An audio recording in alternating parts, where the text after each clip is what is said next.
3번의 유산 끝에 아내는 몰래 카메라를 설치했습니다. 그리고 영상에 찍힌 시어머니와 남편의 끔찍한 범죄는 그녀가 아이를 위해 피해 복수를 다짐하게 만들었습니다. 저는 화장실에서 망연자실하게 앉아 있었습니다. 임신 테스트기에 선명하게 나타난 2줄, 벌써 4번째였습니다. 원래라면 기뻐서 펄쩍 뛰어야 했습니다. 당장 밖으로 달려나가 남편 민준을 껴안고 이 소식을 알려야 했죠. 하지만 아니었습니다. 제 손은 사시나무 떨듯 떨렸고 가슴은 막연한 공포감으로 꽉 막혀왔습니다. 희망보다 더 큰 공포였죠. 제 이름은 서연, 올해 30살입니다. 저와 민준은 결혼한 지 5년이 되었습니다. 5년 동안 저희는 남들이 부러워할 만한 모든 것을 가졌습니다. 강남의 고급 아파트, 각자의 자가용, 2사람 모두 부장으로 일하는 안정적인 직장까지. 훤칠하고 세련된 민주는 친구들 앞에서 저를 으쓱하게 만드는 자랑거리였고 저희 부모님 눈에는 세상에 둘도 없는 사위였습니다. 저희에게는 단 한 가지 아이만 없었습니다. 이전 3번도 임신 테스트기는 이렇게 선명한 2줄을 보였습니다. 첫 임신 때는 기쁨에 겨워 엉엉 울었습니다. 민준도 저를 껴안고 이마에 입을 맞추며 미래를 약속했죠. 하지만 제가 임신 10주차가 되었을 때 민주는 미국으로 급하게 출장을 가야 한다고 했습니다. 그러자 경기도에 사시던 시어머니 박 여사님이 곧바로 저희 집으로 들어오셨습니다. 내가 우리 며느리, 우리 손주 잘 챙겨야지. 민준이도 없는데 나라도 있어야 마음이 놓인다. 박 여사님은 저를 극진히 보살폈습니다. 매일같이 몸에 좋다는 한약을 다리고 흑염소를 고아주고 귀한 전복죽을 끓여주셨죠. 진하고 까만 한약 냄새가 물씬 풍기는 보약들이었습니다. 서연아, 마시기 힘들어도 꾹 참고 마셔. 다 내 몸에 좋은 거야. 태아를 안정시키는 데는 이만한 게 없단다. 이거다 내가 금산까지 가서 직접 구해온 거야. 저는 늘 효심 깊은 며느리가 되고 싶었기에 주는 대로 얌전히 다 받아 마셨습니다. 그러다 피를 보기 전까지는요. 병원에 갔지만 의사는 고개를 저었습니다. 그날 민주는 늦게 돌아왔습니다. 그는 저를 안으며 위로했습니다. 괜찮아, 서연아. 우린 아직 젊잖아. 아이는 하늘이 주시는 선물이니까. 6개월 후 2번째로 좋은 소식이 찾아왔습니다. 그리고 시나리오는 반복되었죠. 정확히 11주 차에 민주는 또 일본으로 출장을 가야 했습니다. 박 여사님은 또 저희 집으로 오셨습니다. 이번에는 흑염소뿐만 아니라 하얀 가루가 든 약 봉지를 들고 오셨습니다. 무슨 태반 가루라나. 아이가 태어나면 피부가 뽀얗고 총명해진다며 물에 타서 마시라고 하셨습니다. 저는 또 아이를 잃었습니다. 이번에 돌아온 민주는 저를 안아주지 않고 그저 어깨를 두드릴 뿐이었습니다. 몸조리 잘해. 3번째 임신했을 때 저는 두려웠습니다. 이미 30이 넘은 나이였습니다. 서울대 병원부터 용하다는 한의원까지 찾아다녔습니다. 모두가 제게는 아무런 문제가 없다고 자궁은 건강하다고 말했습니다. 저는 그 믿음에 매달렸습니다. 3번째 임신, 이번에는 정말 조심해야 한다고 다짐했습니다. 하지만 민주는 또 출장을 갔고 박 여사님은 또 찾아왔습니다. 이번에는 직접 고았다는 녹용이었습니다. 그리고 또 피가 흘렀습니다. 3번째 유산 후 창백하고 텅 빈 채로 병원 침대에 누워있을 때 민주는 창가에 서서 밖을 내다보고 있었습니다. 그는 아무 말 없이 한숨만 내쉬었습니다. 그 한숨이 비수처럼 제 심장에 꽂혔습니다. 그는 고통스러워하는 게 아니라 지쳐 있었습니다. 그의 무관심, 제가 아이를 잃는 그 결정적인 순간에 늘 자리를 비우는 그의 행동이 제 등골을 서늘하게 만들었습니다. 그리고 지금 4번째입니다. 저는 임신 테스트기를 보며 눈물을 뚝뚝 흘렸습니다. 누구에게도 말할 용기가 나지 않았습니다. 이번에는 이 비밀을 저 혼자만 간직하기로 결심했습니다. 민준에게도 말하지 않을 것이고 박 여사님께 보살핌을 받을 기회는 절대 주지 않을 겁니다. 저는 서둘러 테스트기를 휴지에 감싸 쓰레기통 깊숙이 쑤셔 넣었습니다. 물을 내리고 세수를 하며 치밀어 오르는 입덧을 억지로 눌렀습니다. 욕실에서 나오자 민준이 소파에 앉아 뉴스를 보고 있었습니다. 제 눈이 빨개진 것을 보고 그가 물었습니다. 왜 그래? 어디 아파? 저는 고개를 저으며 억지 미소를 지었습니다. 아니, 아까 향초 연기 때문에 눈이 좀 매워서. 저녁은 아직이지. 차려줄게. 먹었어. 그는 피곤한 목소리로 대답하며 TV에서 눈을 떼지 않았습니다. 아, 방금 어머님한테 전화 왔어. 내일 흑염소 고아서 갖다 주신대. 너 요즘 얼굴이 너무 안 좋아 보인다고. 저는 그 자리에 얼어붙었고 심장이 누군가에게 꽉 움켜쥐어진 듯 답답해졌습니다. 그럴 필요 없는데 저 내일 바빠서 고객 만나러 가야 해요. 집에 좀 있어. 민준이 가볍게 쏘아붙였습니다. 이 시간에 무슨 고객이야. 어머님이 힘들게 만들어 오시는데 안 먹으면 서운해 하시잖아. 너 요즘 자꾸 어머님 성의를 무시하더라. 저는 고개를 숙이고 두 손을 꽉 쥐었습니다. 네, 알겠어요. 저는 전쟁이 시작되었음을 직감했습니다. 그리고 이번에는 절대 질 수 없었습니다. 만약 또다시 패배한다면 아이뿐만 아니라 제 목숨까지 잃게 될 거라는 걸 알았기 때문입니다. 의심이라는 독사가 제 마음속에서 처음으로 고개를 들었습니다. 왜 3번 모두 남편이 없을 때였을까? 그리고 왜 3번 모두 시어머니의 특별한 보살핌 아래서 일어났을까? 며칠 후 저는 불안에 떨며 살았습니다. 평소처럼 출근했지만 시어머니와의 만남은 최대한 피했습니다. 전화가 올 때마다 회의 중이라거나 외근 중이라는 핑계를 댔습니다. 이것이 오래 갈 수 있는 방법이 아니란 건 알고 있었습니다. 저는 몰래 혼자 산부인과에 갔습니다. 의사는 임신 6주 차이며 태아가 자궁에 안전하게 착상했고 건강하다고 알려주었습니다. 의사는 3번이나 연속으로 유산한 저를 안타까운 눈으로 바라보며 말했습니다. 서연 씨, 이번에는 정말 조심하셔야 해요. 마음 편히 가지시고 영양 섭취 잘하시고 조심해야 할 음식은 피하세요. 의사는 여러 가지를 당부했지만 제 귀는 멍멍할 뿐이었습니다. 저는 단 한 가지 질문만 하고 싶었습니다. 선생님, 혹시 지속적으로 복용하면 유산을 유발할 수 있는 한약이나 음식이 있나요? 나이 지긋한 의사 선생님은 안경을 축혀 올리며 저를 놀란 눈으로 쳐다보았습니다. 그게 무슨 말씀이시죠? 임신 중에 피해야 할 음식이야 많죠. 쑥이나 율무, 녹두 같은 것들요.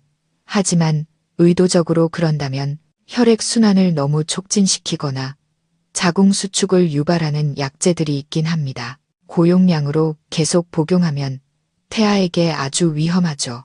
근데 누가 그런 짓을 하겠어요? 왜 물으시는 거죠? 저는 깜짝 놀라 손사래를 쳤습니다. 아, 아니에요.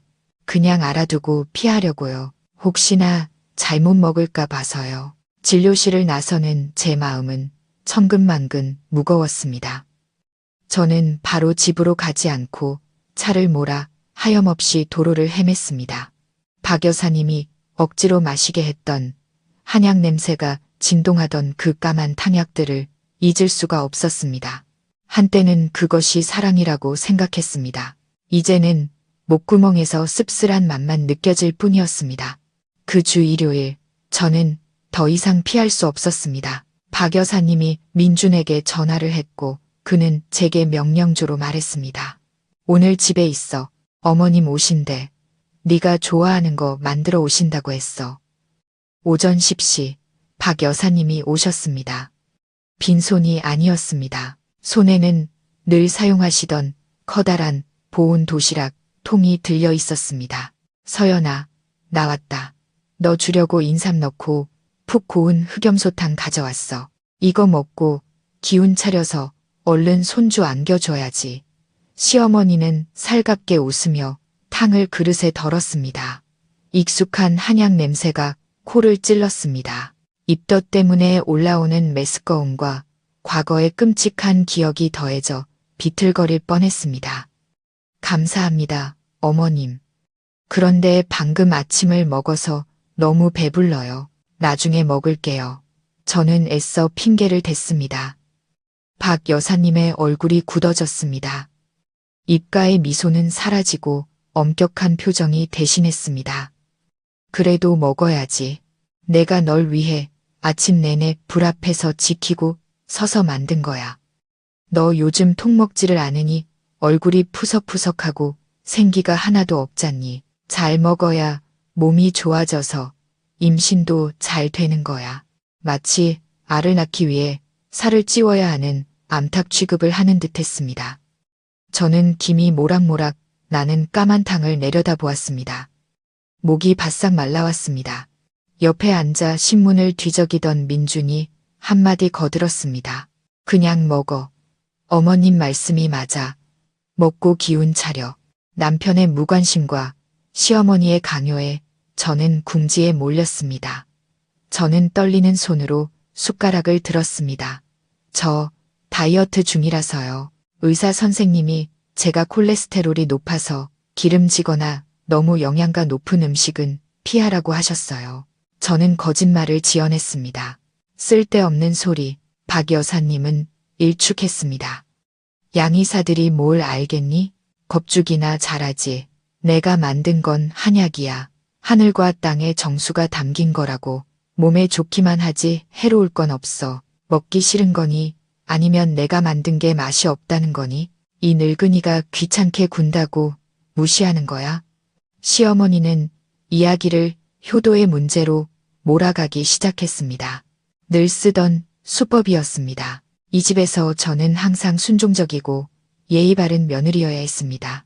민주는 효를 무척 중시했습니다. 아니에요, 어머님. 감히 그럴 수 없다면 마셔. 박 여사님은 탕 그릇을 제 얼굴 앞으로 밀었습니다. 다 마셔. 네가 다 마시는 걸 봐야 내 마음이 놓이겠다. 저는 민준에게 도움을 구하는 눈빛을 보냈습니다. 그는 그저 미간을 찌푸릴 뿐이었습니다. 그냥 들여서 어머님 기쁘게 해드려. 다 널 걱정해서 그러시는 거잖아. 더 이상 물러설 곳이 없었습니다. 저는 눈을 질끈 감고 숨을 참은 채 첫 숟가락을 입에 넣었습니다. 역하고 쓴맛이 확 올라왔습니다. 한약 냄새가 너무 지독해서 토할 뻔했습니다. 저는 억지로 삼켰습니다. 눈물이 핑 돌았습니다. 입덧 때문인지, 굴욕감 때문인지, 아니면 공포 때문인지 모를 눈물이었습니다. 박 여사님은 맞은편에 앉아 눈도 깜빡이지 않고 저를 지켜봤습니다. 그 눈빛은 며느리가 보약을 먹는 것을 보는 어머니의 눈빛이 아니라 시험 감독관의 눈빛이었습니다. 제가 탕 한 그릇을 다 비우자 박 여사님은 만족스러운 미소를 지었습니다. 그래, 착하다. 이렇게 내 말만 잘 들으면 분명 좋은 소식이 있을 거야. 시어머니가 돌아가자마자 저는 화장실로 달려가 목구멍에 손을 넣어 미친 듯이 토해냈습니다. 쓸개즙까지 다 토해냈습니다. 저는 차가운 화장실 바닥에 주저앉아 배를 감싸 안고 소리 없이 울었습니다. 두려웠습니다. 이제 막 생겨난 이 작은 생명이 너무나 두려웠습니다. 그날 밤 아랫배가 욱신거리기 시작했습니다. 이전 3번의 유산 때와 같은 익숙한 통증이었습니다. 저는 공포에 휩싸였습니다.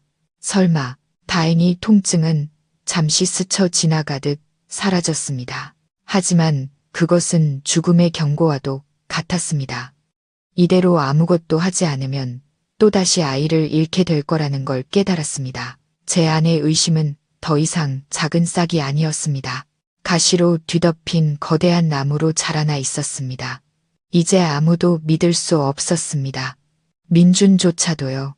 저는 제 자신과 제 아이를 스스로 구해야 했습니다. 한때 제 세상의 전부라고 생각했던 남편 민준에게 기댈 수는 없었습니다.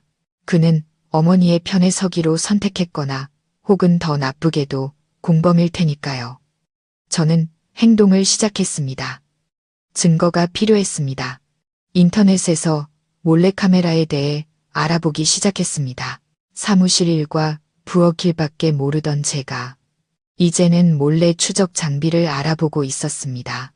제 자신이 한심하면서도 우스꽝스러웠습니다. 저는 회사의 새로운 프로젝트 답사차 강릉에 이틀간 출장을 간다는 핑계를 댔습니다. 사실 저는 차를 몰아 용산 전자상가의 한 가게로 갔습니다. 저는 젊은 직원에게 집에 새로 도우미를 들였는데 일하는 것을 지켜보고 싶어서 카메라를 설치하려 한다고 말했습니다. 저는 아주 작은 카메라 2개를 골랐습니다. 하나는 탁상 시계 안에 숨겨져 있었고 다른 하나는 휴대폰 충전기 모양으로 위장되어 있었습니다. 2개 모두 와이파이에 연결해서 제 휴대폰으로 실시간 영상을 전송할 수 있었습니다. 2개의 카메라를 손에 쥔 제 마음은 무거웠습니다. 제가 한 번도 해보리라고 생각하지 못했던 일을 하고 있었습니다. 바로 제 집에서 제 시어머니를 상대로 덫을 놓는 일이었습니다. 집에 돌아와 저는 기회를 기다렸습니다. 어디에 설치해야 할까?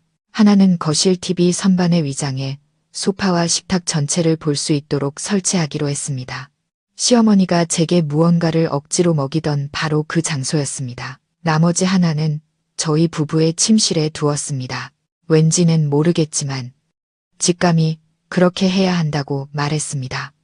설치는 생각보다 어려웠습니다. 손이 너무 떨려서 위장된 시계를 떨어뜨릴 뻔했습니다. 카메라 각도를 맞추고 충전선을 숨기고 제대로 작동하는지 확인해야 했습니다. 민준이 친구들과 축구를 하러 간 틈을 타 저는 극도의 불안과 공포 속에서 모든 것을 서둘러 마쳤습니다. 모든 준비를 마치고 침대에 주저앉았을 때 숨이 턱까지 차올랐습니다. 저는 제 집을 덫으로 만들어 버렸습니다. 이제부터 저는 배우처럼 살아야 했습니다. 말 한마디, 행동 하나하나를 조심해야 했습니다. 며칠 후 저는 아무 일 없는 척했습니다. 평소처럼 출근하고 피곤하고 창백한 모습을 연기했습니다. 그리고 제가 예상했던 일이 일어났습니다. 민준이 이번 주말에 부산으로 갑작스러운 회의에 참석해야 한다고 통보했습니다. 그쪽 프로젝트에 문제가 생겨서 한 3, 4일은 가봐야 할 것 같아 제 심장이 쿵 내려앉았습니다. 또 갑작스러운 출장, 또 이 민감한 시기에 저는 임신 9주 차였습니다. 저는 태어난 척했습니다. 네, 조심해서 다녀오세요. 일이 중요하죠. 너 혼자 집에 괜찮겠어? 아니면 어머님 오셔서 같이 주무시라고 할까? 민주는 노트북에서 눈을 떼지 않은 채 말했습니다. 이전 3번이나 들었던 그 말에 저는 소름이 돋았습니다. 아니에요. 저 다 컸는데 혼자 있을 수 있어요. 어머님 오시면 힘드세요. 어머님은 널 걱정해서 그러시는 거지. 내가 전화할게. 넌 그냥 집에서 어머님이 해주시는 밥이나 먹어. 너 요즘 너무 말랐어. 민주는 제게 거절할 틈을 주지 않았습니다. 그는 즉시 박 여사님께 전화를 걸었습니다. 어머니, 저 민준이에요. 주말에 제가 부산에 가야 해서요. 혹시 시간 되시면 저희 집에 와서 서연이랑 며칠만 같이 있어 주실 수 있으세요? 혼자 두기 불안해서요. 네. 몸에 좋은 것 좀 해서 먹여주세요. 요즘 밥을 잘 안 먹어서요. 네. 감사합니다. 어머니. 그는 전화를 끊고 저를 돌아봤습니다. 됐지. 주말에 어머님 오신대. 넌 집에서 푹 쉬어. 저는 주머니 속 휴대폰을 꽉 쥐었습니다. 연극의 무대는 이미 준비되었습니다. 하지만 이번에 저는 관객이 아닐 겁니다. 이 비밀의 커튼을 제가 직접 걷어낼 겁니다. 저는 7년 동안 사랑했던 남자, 민준을 바라보며 생각했습니다. 당신은 누구인가요? 내 남편인가요? 아니면 내 원수인가요? 저는 침실로 들어가 문을 잠그고 카메라 앱을 켰습니다. 모든 준비는 끝났습니다. 비밀의 눈은 이미 떠졌습니다. 저는 기다리고 있었습니다. 악마가 어떤 모습으로 나타날지 기다렸습니다. 민주는 토요일 아침에 여행 가방을 들고 나섰습니다. 그는 제 뺨에 서둘러 입을 맞췄습니다. 위선으로 가득 찬 차가운 입맞춤이었습니다. 나 갈게. 집에서 어머님 말씀 잘 듣고 있어. 돌아올 때 선물 사올게. 저는 고개를 끄덕이며 미소 지었습니다. 제 미소는 분명 뻣뻣하고 보기 흉했을 겁니다. 조심히 다녀오세요. 그가 떠나자 집은 무서울 정도로 고요해졌습니다. 오전 10시 초인종이 울렸습니다. 박 여사님이었습니다. 보온 도시락 통이 아닌 작은 캐리어를 끌고 왔습니다. 정말로 며칠 묵을 작정이었습니다. 서연아, 나왔다. 시어머니는 활기찬 모습으로 집 안으로 들어섰습니다. 민준이 가자마자 바로 왔지. 너 주려고 몸에 좋은 거 많이 사왔다. 시어머니는 가방에서 귀한 제비집과 녹용 같은 것들을 꺼내 보였습니다. 감사합니다. 어머님, 힘드셨겠어요. 저는 착한 며느리 역할을 완벽하게 해냈습니다. 힘들긴 뭐가. 난 그저 네가 건강해서 빨리 손주 안겨주기만 바랄 뿐이야. 시어머니는 의미심장한 눈빛으로 저를 바라봤습니다. 요즘 몸은 좀 어떠니? 뭐 다른 이상은 없고. 제 심장이 덜컥 내려앉았습니다. 네, 그냥 똑같아요. 업무 스트레스 때문에 좀 피곤한 것 말고요. 그래, 피곤하면 잘 챙겨 먹어야지. 시어머니는 소매를 걷어붙였습니다. 오늘 저녁엔 내가 상어 지느러미 수프 해줄게. 완도에서 직접 주문한 거야. 그거 먹으면 바로 기운 날 거다. 그날 하루 종일 저는 가시방석에 앉은 기분이었습니다. 시어머니와 거리를 두며 모든 일을 스스로 하려고 애썼습니다. 휴대폰으로 카메라를 통해 시어머니를 관찰했습니다. 그녀는 집안을 돌아다니며 물건을 정리하고 무언가를 중얼거렸습니다. 저녁이 되자 박 여사님은 향긋한 냄새가 나는 상어 지느러미 수프를 끓였지만 저는 감히 먹을 수 없었습니다. 속이 더부룩하다고 핑계를 대고 흰죽만 조금 먹은 뒤 곧장 방으로 들어가 문을 잠갔습니다. 박 여사님이 문을 두드렸습니다. 서연아, 왜 그래? 수프 안 먹니? 정말 맛있는데 너무 피곤해서요. 어머님, 먼저 자고 싶어요. 어머님은 저 기다리지 마시고 먼저 드세요. 저는 문 너머로 외쳤습니다. 밖은 잠시 조용했습니다. 시어머니의 한숨 소리와 함께 발소리가 멀어지는 것이 들렸습니다. 저는 거실 카메라를 켰습니다. 시어머니는 혼자 저녁을 먹고 있었습니다. 표정이 썩 좋아 보이지 않았습니다. 그날 밤 저는 한숨도 잘 수 없었습니다. 아직 납작한 배를 어루만지며 뒤척였습니다. 불안하고 초조하게 기다렸습니다. 그녀가 그렇게 쉽게 포기하지 않을 거라는 걸 알았기 때문입니다.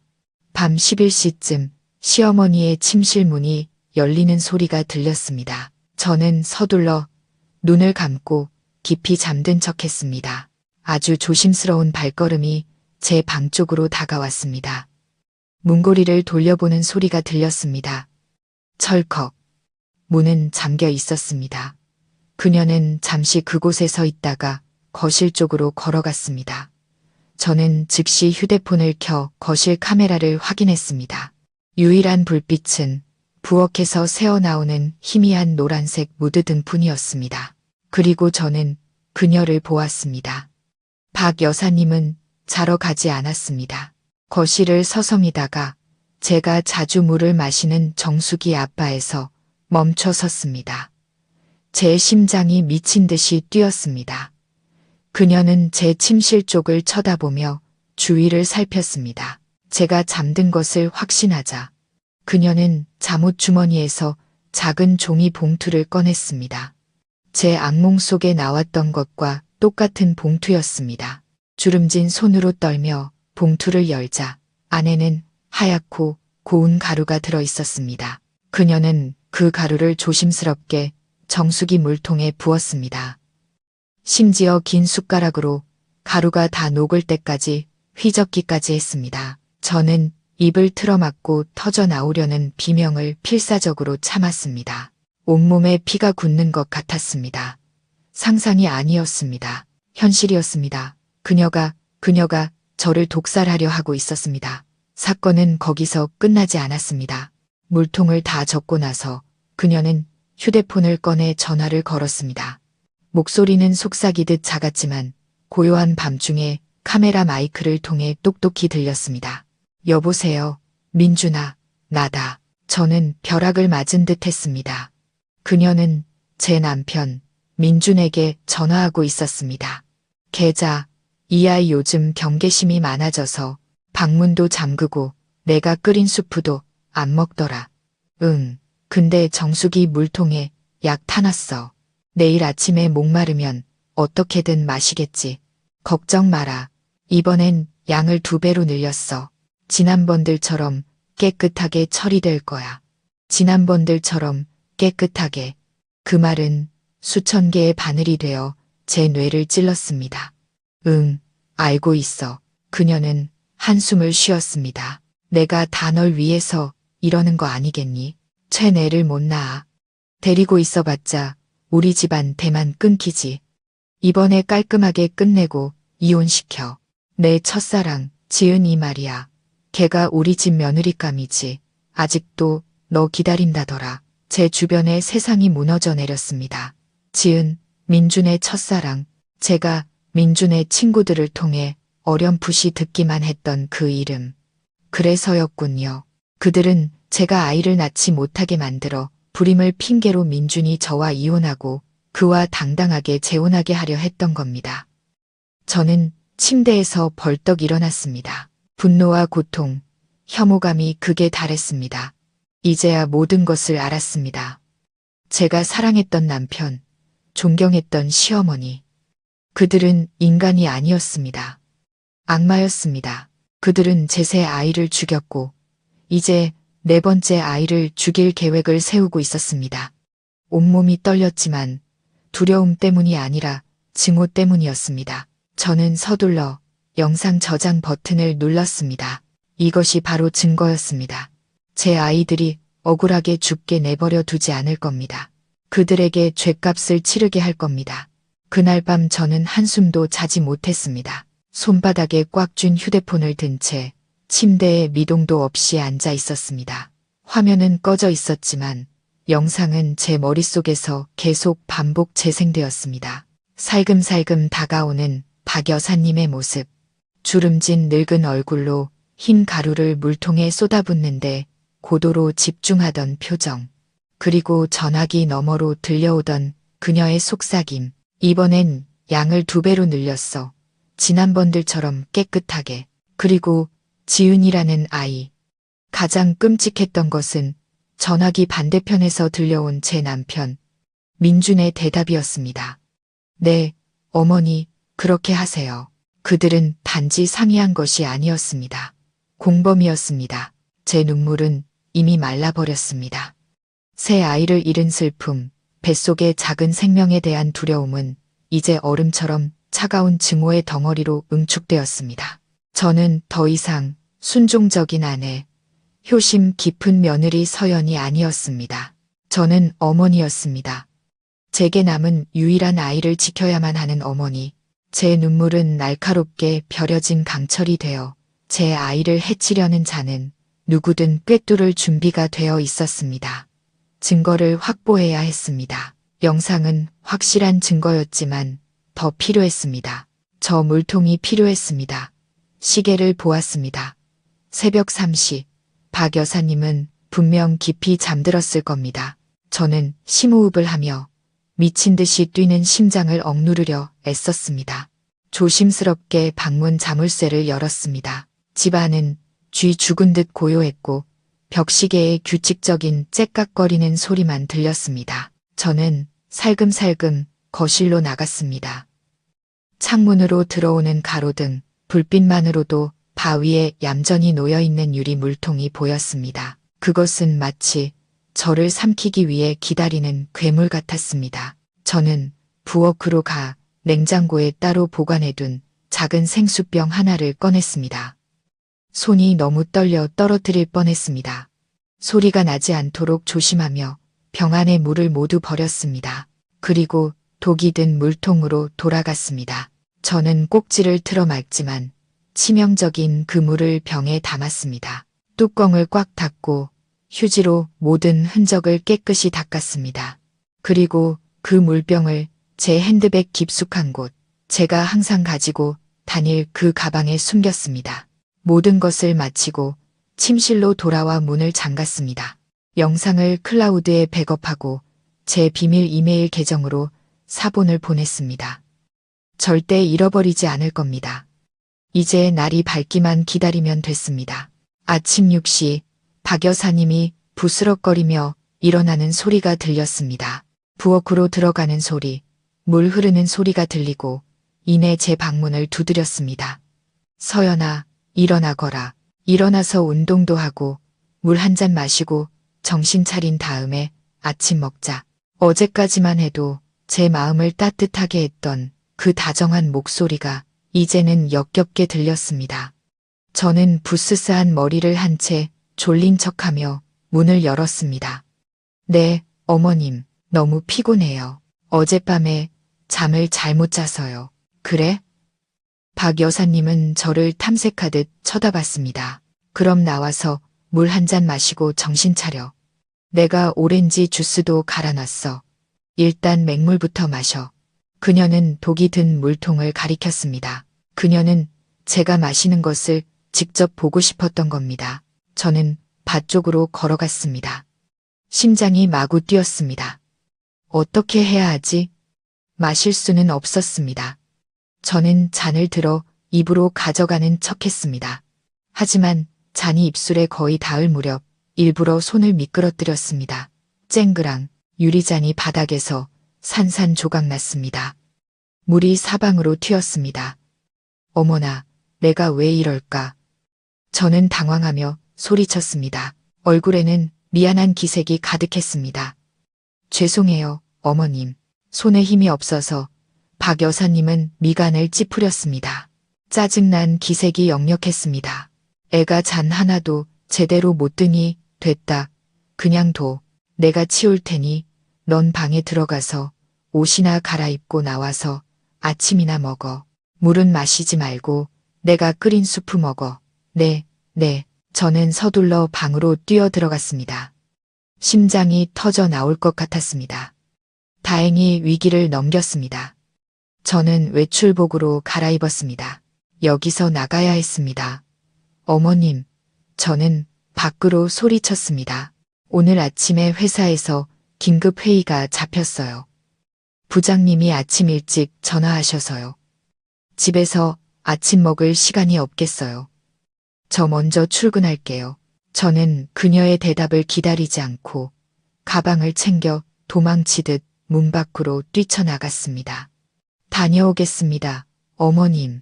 차에 오르고 나서야 겨우 숨을 쉴 수 있었습니다. 저는 미친 듯이 차를 몰았습니다. 하지만 회사로 가지 않았습니다. 제가 향한 곳은 서초구에 있는 신뢰할 만한 사설 검사 기관이었습니다. 저는 직원에게 물병을 건넸습니다. 이 물을 검사하고 싶어요. 안에 뭔가 해로운 물질이 들어있는 것 같아요. 어떤 성분을 특정해서 검사해 드릴까요? 모르겠어요. 저는 평정심을 유지하려 애썼습니다. 어떤 물질이든요. 특히 유산을 유발할 수 있는 물질이라면 뭐든지요. 제발요. 최대한 빨리 결과가 필요해요. 여직원은 저를 안타까운 눈으로 쳐다봤습니다. 아마 제가 남편의 외도를 의심한다고 생각했겠지만 상관없었습니다. 추가 비용을 지불하겠습니다. 저는 가장 빠른 검사 서비스를 신청했습니다. 그들은 24시간 안에 결과가 나올 것이라고 약속했습니다. 검사 기관을 떠나 저는 집으로 가지 않았습니다. 한적한 카페로 차를 몰았습니다. 상사에게 전화해 일주일간 휴가를 신청했습니다. 집안에 급한 일이 생겨서요, 부장님. 저는 그곳에 앉아 오가는 차들을 바라보았습니다. 더 이상 눈물은 흐르지 않았습니다. 이제는 계산할 시간이었습니다. 민주는 부산에 4일간 간다고 했습니다. 오늘이 첫날이니 제게는 모든 것을 준비할 3일의 시간이 있었습니다. 검사 결과를 기다릴 겁니다. 그가 돌아오기를 기다릴 겁니다. 그리고 그들에게 깜짝 선물을 줄 겁니다. 그들이 평생 잊지 못할 깜짝 선물을요. 이틀 후 민준이 돌아왔습니다. 예정보다 하루 일찍이었습니다. 아마 결과가 궁금해서 안달이 났던 모양입니다. 저는 그날 아침 검사기관으로부터 전화를 받았습니다. 여직원의 목소리는 심각했습니다. 서연 씨, 결과가 나왔습니다. 보내주신 물 샘플에서 고농도의 미소프로스톨이 검출되었습니다. 그게 무슨 성분이죠? 제 심장이 멎는 것 같았습니다. 보통 위궤양 치료에 사용되는 약물 성분입니다. 하지만 자궁을 격렬하게 수축시키는 매우 강력한 부작용이 있습니다. 임산부에게는 절대적으로 금지된 약물입니다.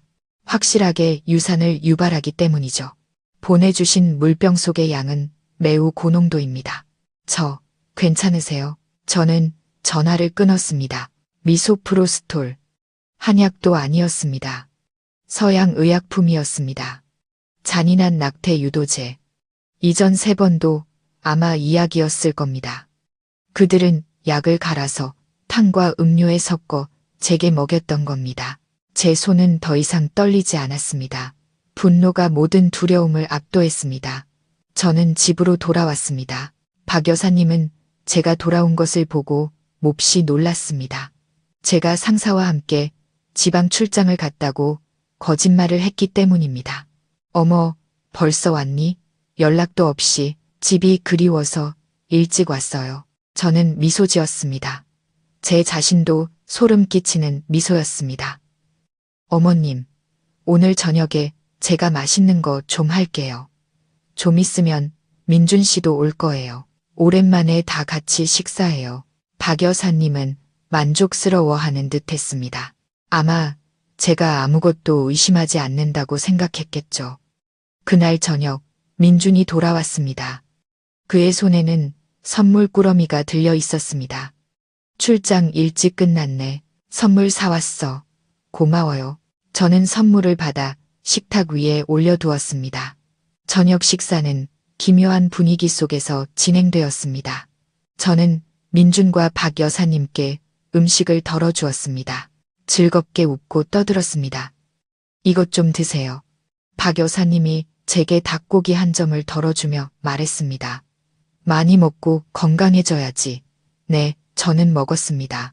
먹어야만 했습니다. 완벽하게 연기해야 했습니다. 저녁 식사 후 3사람이 거실에 앉아 차를 마시고 있을 때 제가 말했습니다.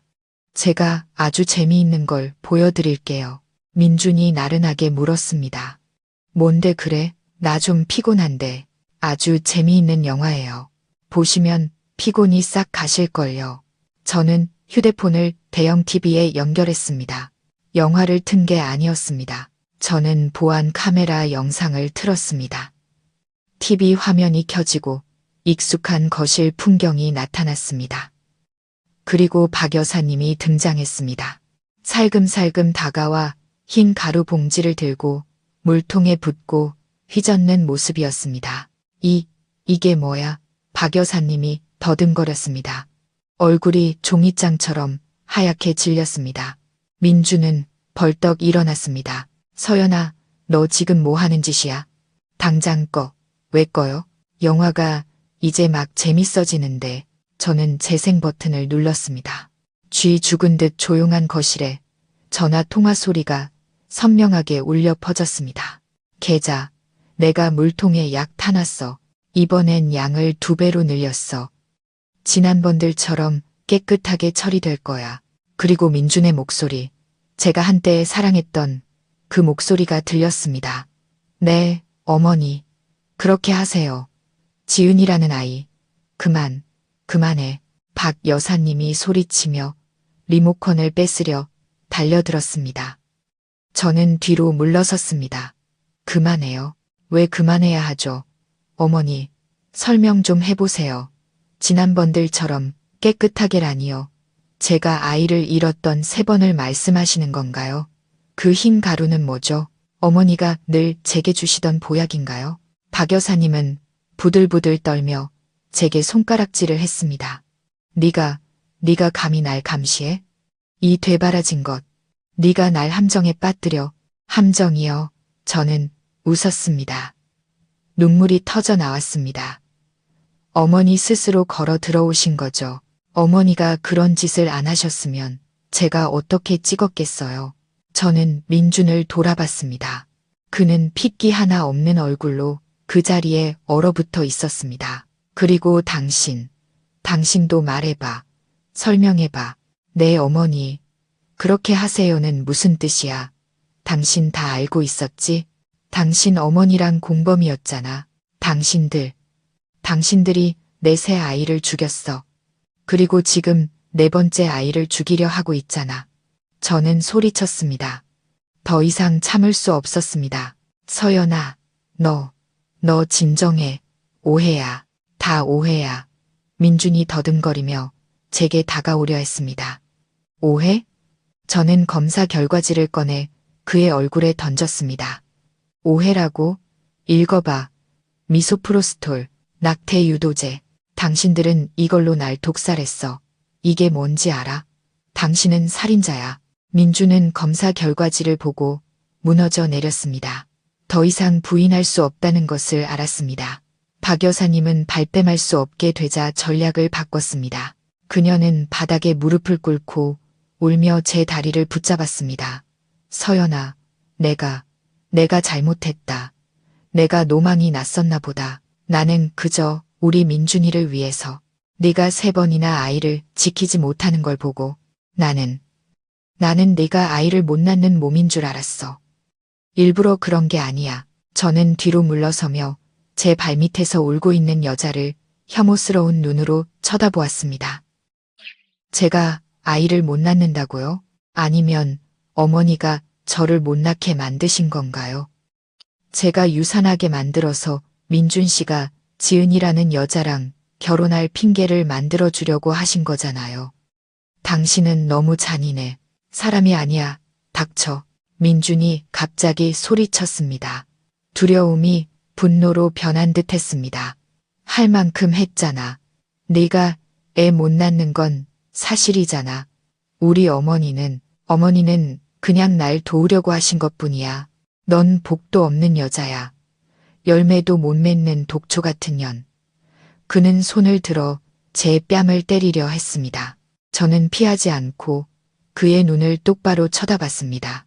날 때리겠다고. 때려봐. 날 쳐서 죽여봐. 내 아이까지 같이 죽여보라고. 당신이 이전 새 아이에게 했던 것처럼. 민준의 손이 허공에서 멈췄습니다. 그는 감히 때리지 못했습니다. 방 안은 침묵에 잠겼습니다. 범죄와 거짓의 냄새로 가득한 무거운 침묵이었습니다. 민준은 손을 내리고 거친 숨을 몰아쉬었습니다. 박 여사님은 여전히 바닥에 주저앉아 있었습니다. 울음소리는 앱고 거친 숨소리만 들렸습니다. 저는 제 앞에 있는 2사람, 한때는 남편이었고 시어머니였던 그들을 바라보았습니다.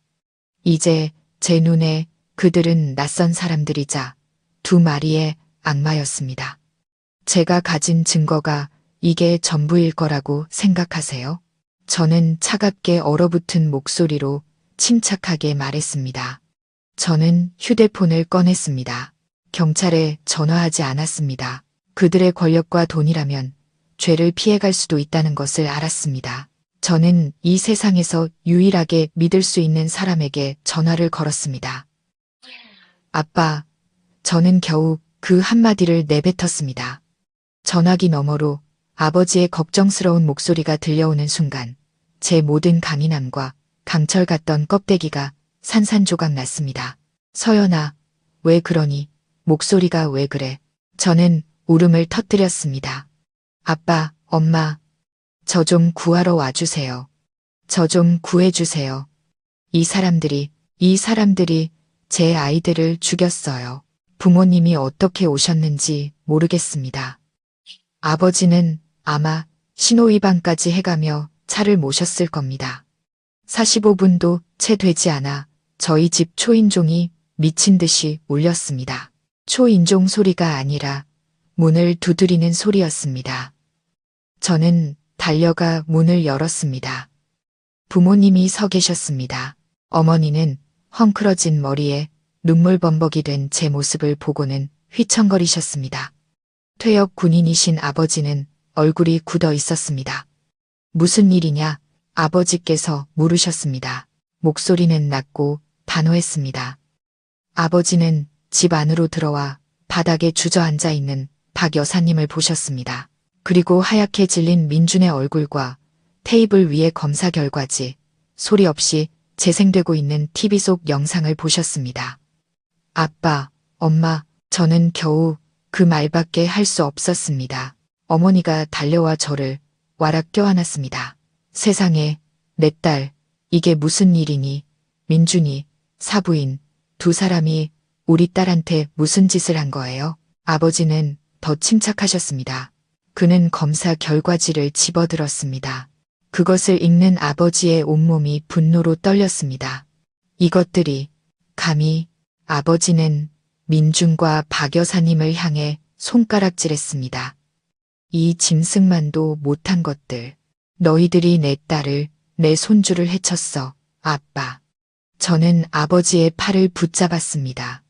3번 전에도 이 사람들이었어요. 그 말을 들은 어머니는 제 품에서 정신을 잃으셨습니다. 엄마, 저는 겁에 질렸습니다. 아버지가 소리쳤습니다. 민준, 당장 구급차 불러. 내 아내, 내 장모, 내가 두 사람 다 망쳐놨어. 민준은 허둥지둥 전화를 걸었습니다. 박 여사님은 그제야 정신을 차리고 기어왔습니다. 사돈 어른, 제가 죄송합니다. 입 닥쳐. 아버지가 소리쳤습니다. 날 사돈이라고 부르지 마. 이제 사돈 같은 건 없어. 우리 집안이 복이 없어서 당신들 같은 집안과 연을 맺었지. 아버지는 어머니를 소파에 앉히셨습니다. 그리고 저를 돌아보셨습니다. 서연아, 방에 올라가서 짐 챙겨라. 가장 소중한 것들만 챙기고 나머진 다 버려. 아빠 엄마랑 집에 가자. 네, 저는 마치 새로운 힘을 얻은 것 같았습니다. 어딜 가? 박 여사님이 갑자기 일어나 제 앞을 막아섰습니다. 얜 이 집 며느리야. 내 손주를 뱃속에 품고 있다고. 어디에도 못 가. 저는 그녀를 쳐다봤습니다. 손주요? 감히 그 단어를 입에 올리세요. 당신은 자격 없어요.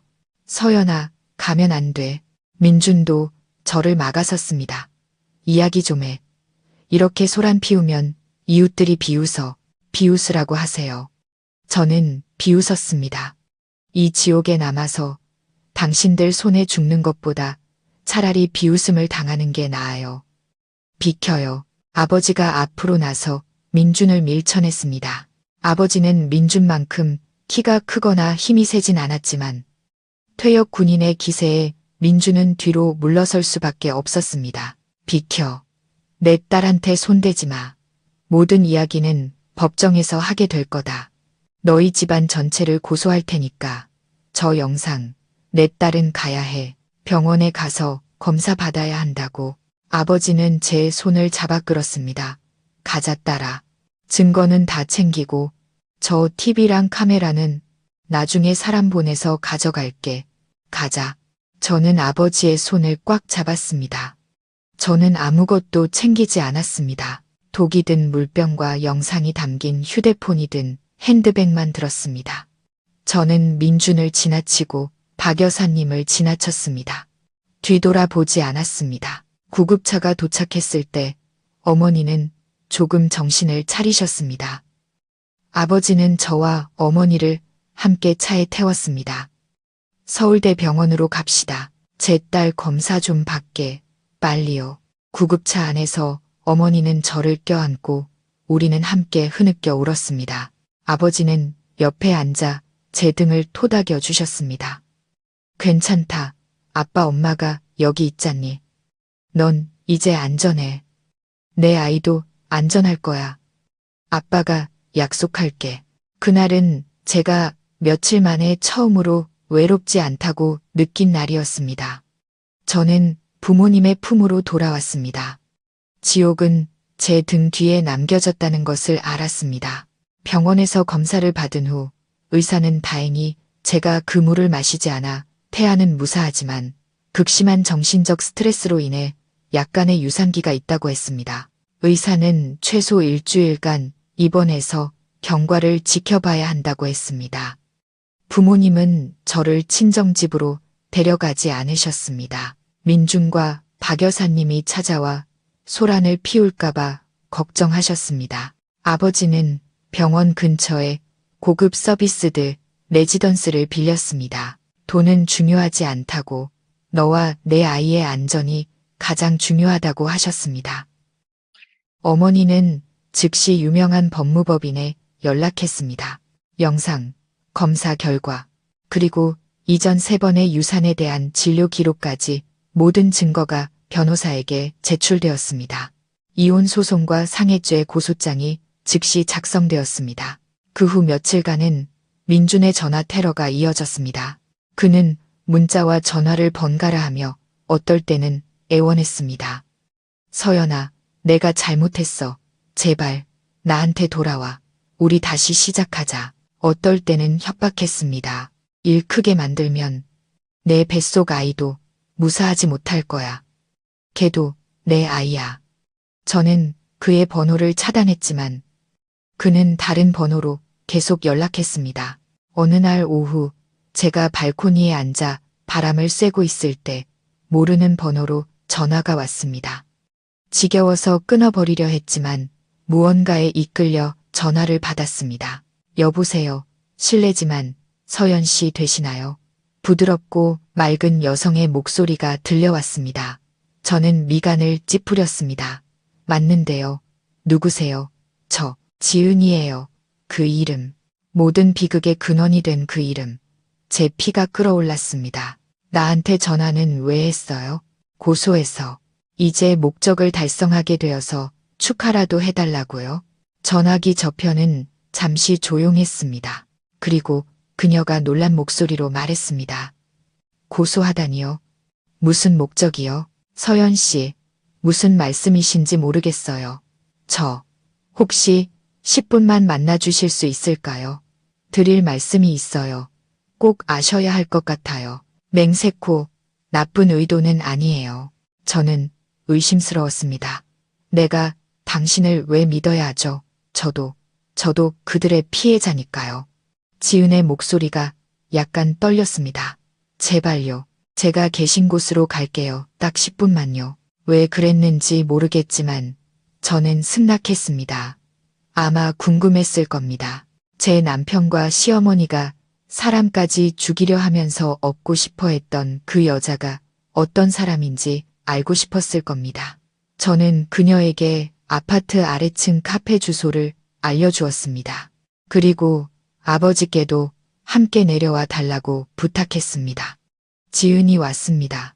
그녀는 아름다웠습니다. 청순하고 단아한 아름다움이었습니다. 하지만 그녀의 얼굴은 승리자의 의기양양함이 아닌 피로와 두려움으로 가득 차 있었습니다. 그녀는 자리에 앉아 두 손을 모았습니다. 안녕하세요, 아버님. 안녕하세요, 서연 씨. 아버지는 헛기침을 하며 대답하지 않으셨습니다.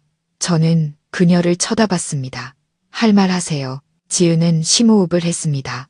서연 씨, 저와 민준 씨가 예전에 사귀었던 건 맞아요. 하지만 그건 8년 전, 그 사람이 서연 씨를 만나기 전의 일이에요. 저는 그 사람과 다시 시작할 생각이 전혀 없었어요. 그런데 왜 그 사람 어머니, 박 여사님은? 지은이 말을 끊었습니다. 그분이 1년 전에 저를 찾아오셨어요. 민준 씨가 행복하지 않다고, 서연 씨가 아이를 낳지 못한다고 하셨어요. 제게 민준 씨에게 돌아와 달라고 애원하셨죠. 그 사람이 아직 저를 사랑한다고 하시면서요. 그래서 당신은 승낙했군요. 제가 비꼬는 투로 물었습니다. 지은은 고개를 숙이며 저었습니다. 아니요, 거절했어요. 저는 곧 결혼할 사람이라고 말씀드렸어요. 여기요. 그녀는 테이블 위에 청첩장 한 장을 올려놓았습니다. 저는 곧 결혼해요. 민준 씨와는 더 이상 엮이고 싶지 않아요. 저와 아버지는 깜짝 놀랐습니다. 하지만 민준 씨는 저와 달랐어요. 지은은 손을 꽉 쥐었습니다. 박 여사님이 저를 만난 후부터 그 사람이 제게 다시 연락하기 시작했어요. 서연 씨가 지겹다고 당신과 결혼한 걸 후회한다고 했어요. 그 사람이 저와 외도를 했어요. 또 다른 충격이었습니다. 박 여사님이 꾸민 일일 뿐만 아니라 제 남편이 저를 배신했던 겁니다. 지은이 울음을 터뜨렸습니다. 제가 잘못했어요. 제가 마음이 약해졌어요. 하지만 아주 짧은 시간이었어요. 저는 그가 자기밖에 모르는 이기적이고 거짓말쟁이인 쓰레기라는 걸 깨달았어요. 그래서 완전히 관계를 끊었지만 그는 저를 놓아주지 않았어요. 계속 저를 괴롭혔고 박 여사님은 더 심했어요. 그게 무슨 뜻이죠? 아버지가 물으셨습니다. 지은은 가방에서 USB 하나를 꺼냈습니다. 박 여사님은 민준 씨가 곧 자유로워질 거라고 저를 설득하고 싶으셨나 봐요. 그래서 서연 씨를 유산시키려는 계획에 대해 민준 씨와 나눈 대화를 녹음하셨어요. 그들이 얼마나 단호한지 증명하려고 제게 그 녹음 파일을 보냈어요. 저는 너무 무서웠어요. 그분이 정말 그런 짓을 저지를 줄은 몰랐어요. 누구에게도 말할 수 없었어요. 그녀는 USB를 제 쪽으로 밀었습니다. 그러다 오늘 한 작은 인터넷 뉴스에서 시어머니가 며느리를 독살하려 한 혐의로 이혼 소송이 제기되었다는 기사를 봤어요. 서연 씨라는 걸 알았죠. 더 이상 침묵할 수 없었어요. 저는 그들이 혐오스러워요. 저는 USB를 뚫어지게 쳐다봤습니다. 왜 이걸 제게 주시는 거죠? 지은이 눈물이 그렁그렁한 채로 고개를 들었습니다. 저도 여자니까요. 곧 아내가 될 거고 저도 엄마가 되길 바라요. 무고한 엄마와 아이가 그렇게 당하는 걸 그냥 볼 수는 없었어요. 이 안에는 민준 씨의 외도, 문자 전체와 박 여사님의 계획이 담긴 녹음 파일이 들어있어요. 서연 씨에게 도움이 되길 바라요. 저는 떨리는 손으로 USB를 집었습니다. 창밖에 달빛이 들어와 지은의 얼굴을 비췄습니다. 그녀는 제 적이 아니었습니다. 뜻밖의 이 달빛은 제 인생을 망친 자들을 끝장낼 마지막 무기를 제게 가져다 주었습니다. 몇 달 후 저희 가족의 재판이 열렸습니다. 저와 뱃속의 아이를 보호하기 위해 변호사 측의 요청으로 비공개 재판으로 진행되었습니다. 하지만 비공개 재판이라도 범죄의 무게를 막을 수는 없었습니다. 저는 법정으로 들어섰습니다. 헐렁한 인부복 위로 배가 제법 불러 있었습니다. 임신 7개월 차였습니다. 아버지가 저를 부축하고 어머니가 바로 뒤를 따랐습니다. 저를 본 민주는 피고인석에 앉아 있다가 화들짝 놀랐습니다. 아마 제가 아이를 지켜냈을 거라고는 상상도 못했을 겁니다. 그의 눈에는 기쁨이 아닌 공포의 빛이 스쳤습니다. 그의 옆에는 박 여사님이 앉아 있었습니다. 그녀는 바싹 마르고 초췌했으며 머리는 하얗게 새어 더 이상 부유한 집안 사모님의 위풍당당한 모습은 찾아볼 수 없었습니다. 그녀는 고개를 푹 숙인 채 떨리는 두 손을 맞잡고 있었습니다. 재판이 시작되었습니다. 철두철미한 여성 변호사님은 차례대로 증거를 제시했습니다. 첫 번째는 몰래카메라 영상이었습니다. 법정은 쥐 죽은 듯 조용했고 두 모자의 은밀한 대화 소리만 울려 퍼졌습니다. 이번엔 양을 2배로 늘렸어. 지난번들처럼 깨끗하게 처리될 거야. 그리고 민준의 대답. 네 어머니, 그렇게 하세요. 아버지 연배쯤 되어 보이는 판사님은 미간을 찌푸렸습니다. 그는 박 여사님과 민준을 차례로 쳐다보았습니다. 다음은 물병의 검사 결과였습니다.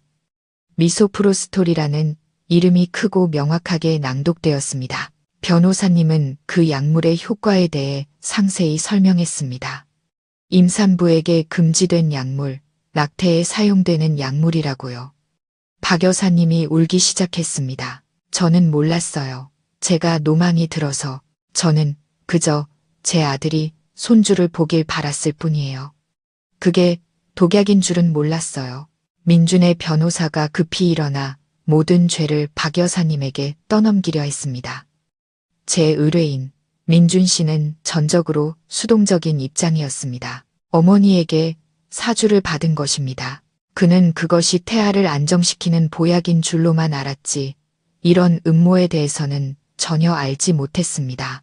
그 역시 피해자입니다. 피해자라고요? 제 변호사님은 비웃으며 지은이 준 USB를 높이 쳐들었습니다.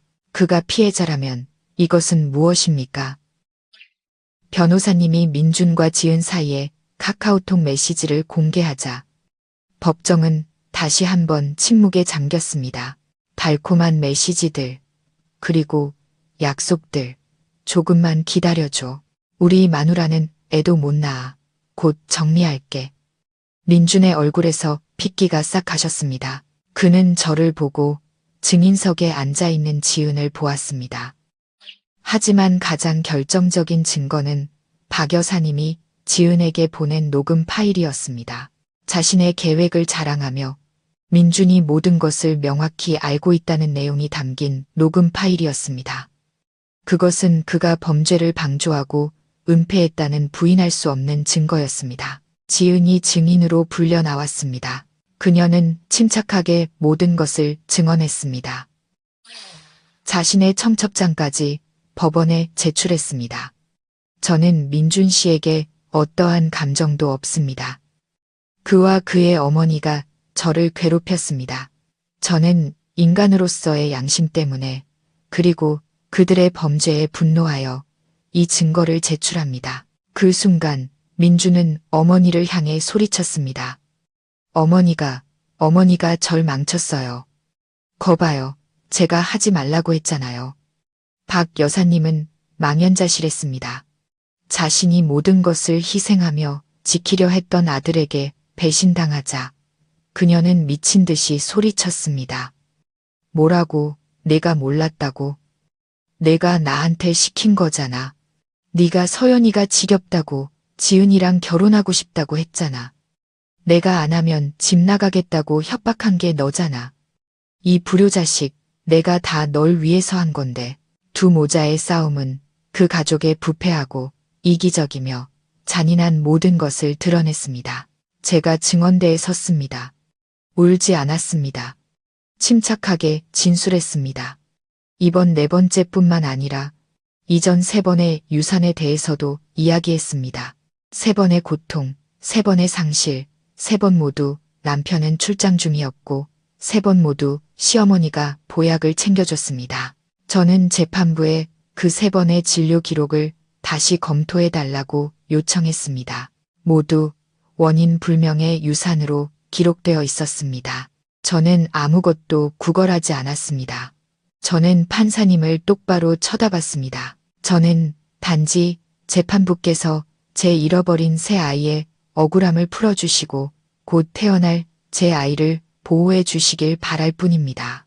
부디 사람이라는 이름으로 살인을 저지른 자들을 벌해 주십시오. 재판이 끝났습니다. 판결이 선고되었습니다. 박 여사님은 조직적이고 반복적인 상해죄, 특히 피해자가 임산부라는 점이 고려되어 징역 7년을 선고받았습니다. 그녀는 법정에서 그대로 쓰러졌습니다. 민준은 범죄 은닉 및 불고지죄로 징역 2년에 집행유예를 선고받았습니다. 민사소송에서는 저희의 이혼이 승인되었습니다. 모든 귀책 사유가 민준에게 있었기 때문에 그는 재산 분할을 받지 못했을 뿐만 아니라 정신적, 신체적 손해에 대한 거액의 위자료와 향후 아이의 모든 양육비를 지급해야 했습니다. 그의 회사는 재판 직후 거래처들로부터 줄줄이 계약 해지를 통보받았고 명성을 잃고 사업은 파산했습니다. 저는 법정을 나섰습니다. 부모님이 양옆에서 저를 부축해 주셨습니다. 그날따라 햇살이 유난히 강렬했습니다. 저는 하늘을 올려다보며 깊은 숨을 내쉬었습니다. 정의는 실현되었습니다. 제 잃어버린 새 아이는 이제 편히 눈을 감을 수 있을 겁니다. 재판이 끝나고 2달 후 저는 진통을 시작했습니다. 비가 억수같이 쏟아지는 밤이었습니다. 한밤중에 찾아온 첫 진통에 깜짝 놀라 잠에서 깼습니다. 이전 3번과는 달리 이번 고통은 피와 함께 오지 않았습니다. 아팠지만 그것은 생명의 고통, 신호의 고통이었습니다. 아빠, 엄마, 저 아기 낳을 것 같아요. 온 집안이 발칵 뒤집혔습니다. 아버지는 서둘러 차를 준비하셨고 어머니는 미리 준비해둔 출산 가방을 챙기셨습니다. 우리는 빗속을 뚫고 병원으로 향했습니다. 저는 곧바로 분만실로 옮겨졌습니다. 진통은 점점 더 심해졌습니다. 땀으로 온몸이 흠뻑 젖었습니다. 저는 입술을 깨물며 비명을 지르지 않으려고 애썼습니다. 어머니가 옆에서 제 손을 꽉 잡아주셨습니다. 어머니도 울고 계셨습니다. 힘내, 우리 딸. 우리 서연이 잘할 수 있어. 힘내. 고통 속에서 3번의 유산에 대한 기억이 밀려왔습니다. 육체적 고통, 정신적 절망, 두려웠습니다.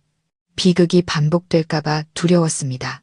이 작은 생명이 그 모든 풍파를 겪고도 제 곁에 머물지 못할까봐 두려웠습니다. 선생님, 제발 제 아이를 살려주세요. 저는 의사 선생님의 손을 잡았습니다.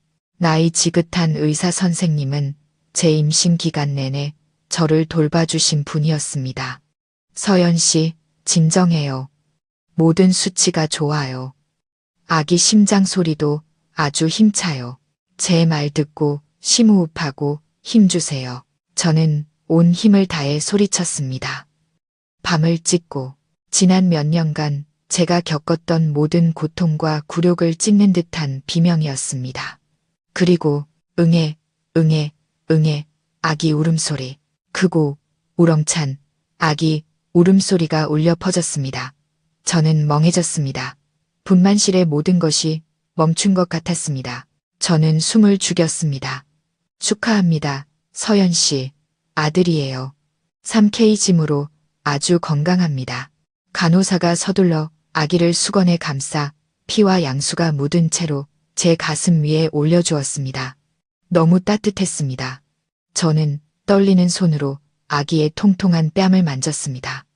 아기는 즉시 울음을 그치고 작은 입을 오물거리며 젖을 찾는 듯 했습니다. 저는 울음을 터뜨렸습니다. 행복의 눈물, 재탄생의 눈물이었습니다. 세상에, 우리 손주, 어머니는 침대 옆에 무릎을 꿇고 울다가 웃으셨습니다. 안녕, 아가. 저는 작은 생명에게 속삭였습니다. 안녕, 하느님이 주신 선물.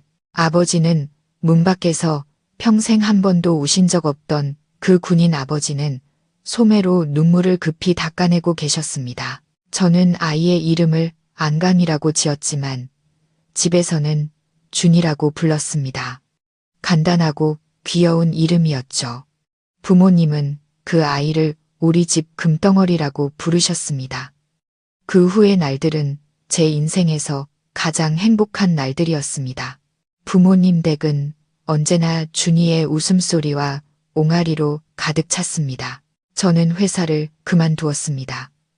이 모든 시간을 아들에게 바치고 싶었습니다.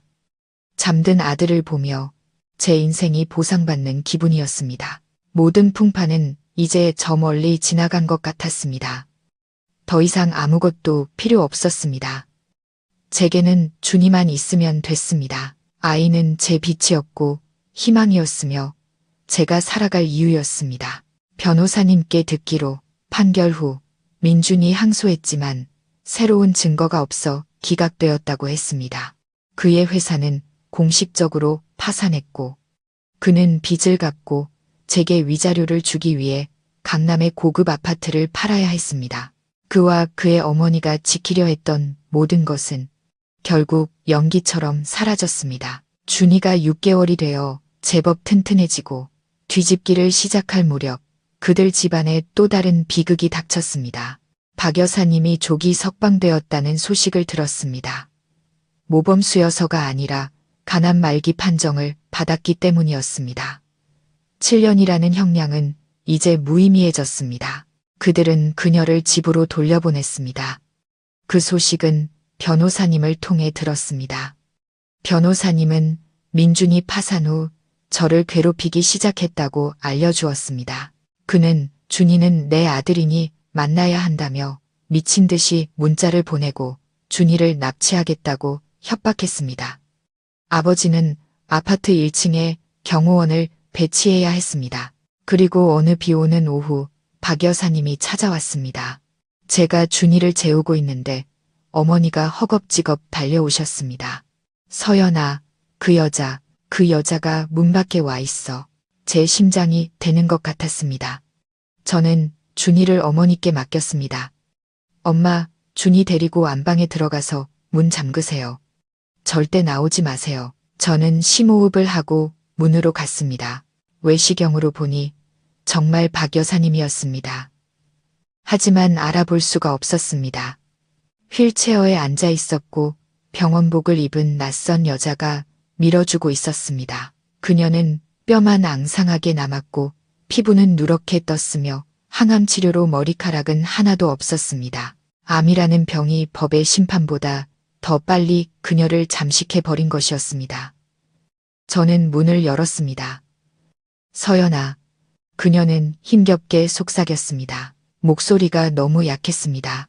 그녀는 주사 바늘 자국으로 가득한 마른 손을 제게 내밀었습니다. 서연아, 할미가 우리 손주 한 번만 보게 해다오. 그녀는 울었습니다. 움푹 팬 얼굴 위로 눈물이 흘러내렸습니다. 내가 잘못했다. 내가 죗값 다 치르고 있다. 서연아, 나 이제 곧 죽어. 제발 한 번만 보게 해다오. 내 손주자니. 저는 차갑게 서 있었습니다. 혹시나 남아 있었을지 모를 동정심은 제 새 아이와 함께 이미 죽어버렸습니다. 서연아. 그녀는 휠체어에서 일어나려 애썼지만 그럴 수 없었습니다. 한 번만 보게 해다오. 그럼 죽어도 눈 감겠다. 함께 온 여자는 아마 병원의 다른 환자, 가족인 듯 했습니다. 그러게요. 이 할머니 너무 불쌍해요. 의사 선생님이 이번 주를 못 넘길 거라고 하던데요. 소원 좀 들어주세요.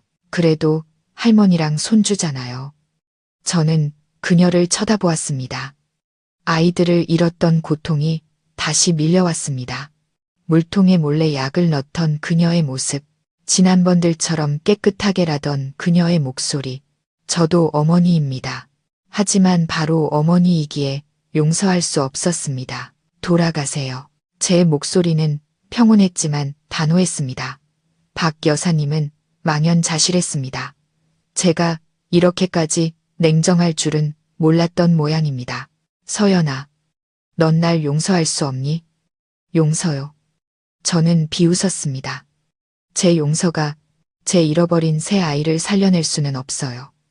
제 용서가 지금 제 아이의 안전을 보장해주지도 않고요. 그래도 내 손주야. 우리 민씨 집안의 피를 이어받았다고. 그녀는 소리치려 했지만 꺽꺽거리는 소리만 나왔습니다. 안방에서 어머니가 나오셨습니다. 더 이상 참을 수 없으셨던 겁니다. 입 닥쳐요. 감히 핏줄 얘기를 해? 당신이 그 핏줄을 당신 손으로 끊었잖아. 당신 손주들, 당신이 다 죽였잖아. 알아? 내가 노망이 나서. 박 여사님은 더듬거렸습니다. 저는 손을 들어 어머니를 말렸습니다. 저는 한때 시어머니였던 그 여자를 똑바로 쳐다봤습니다. 박 여사님, 잘 들으세요. 저는 또박또박 말했습니다. 제 아들 이름은 김한강입니다. 제 성, 김씨를 따랐어요. 당신네 민씨 집안과는 아무 관련 없습니다. 그리고 제 아들에게는 박 여사님 같은 할머니는 없습니다. 제 아들의 할머니는 당신이 제 물통에 독약을 넣던 그날 이미 죽었어요. 아니야. 서연아. 그렇게 잔인하게 굴지 마. 제가 잔인하다고요. 저는 주먹을 꽉 쥐었습니다. 제가 정말 잔인했다면 지금 여기서 당신과 이야기하고 있지도 않았을 겁니다. 감옥에서 죽게 내버려 뒀겠죠. 돌아가세요. 다시는 여기 찾아오지 마세요. 또다시 나타나면 경호원 부를 겁니다. 경찰 부를 거예요. 당신 남편의 협박죄에 당신의 괴롭힘까지 더하면 두 사람 다 다시 법정에 설 수 있을 겁니다. 박 여사님은 저를 쳐다봤습니다. 애원하던 눈빛이 절망으로 그리고 마침내 원망으로 변했습니다. 그녀는 제가 농담하는 게 아니란 걸 알았습니다. 저는 몸을 돌려 문을 닫으려 했습니다. 김서연, 너 천벌 받을 거다. 내 손주를 뺏어간 너. 저는 더 이상 듣지 않았습니다. 저는 천천히 그리고 세게 문을 닫았습니다. 과거를 닫았습니다. 모든 은원 관계를 닫았습니다. 그녀의 울음 섞인 저주가 문 너머로 들려왔지만 신경 쓰지 않았습니다. 저는 문에 등을 기댄 채 거친 숨을 몰아 쉬었습니다. 어머니가 저를 안아주셨습니다. 잘했다. 우리 딸, 그래야 해. 저는 서둘러 침실로 달려갔습니다. 소란 때문에 준이가 잠에서 깨 있었습니다. 아이는 얼굴을 찡그리며 울 준비를 하고 있었습니다.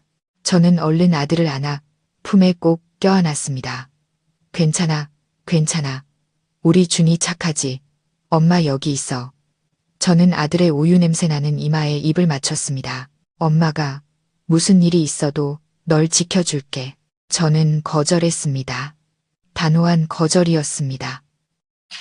제 용서와 동정심이 잘못된 곳에 쓰이면 제 아이를 다시 한번 죽이는 무기가 될 수 있다는 것을 알았기 때문입니다.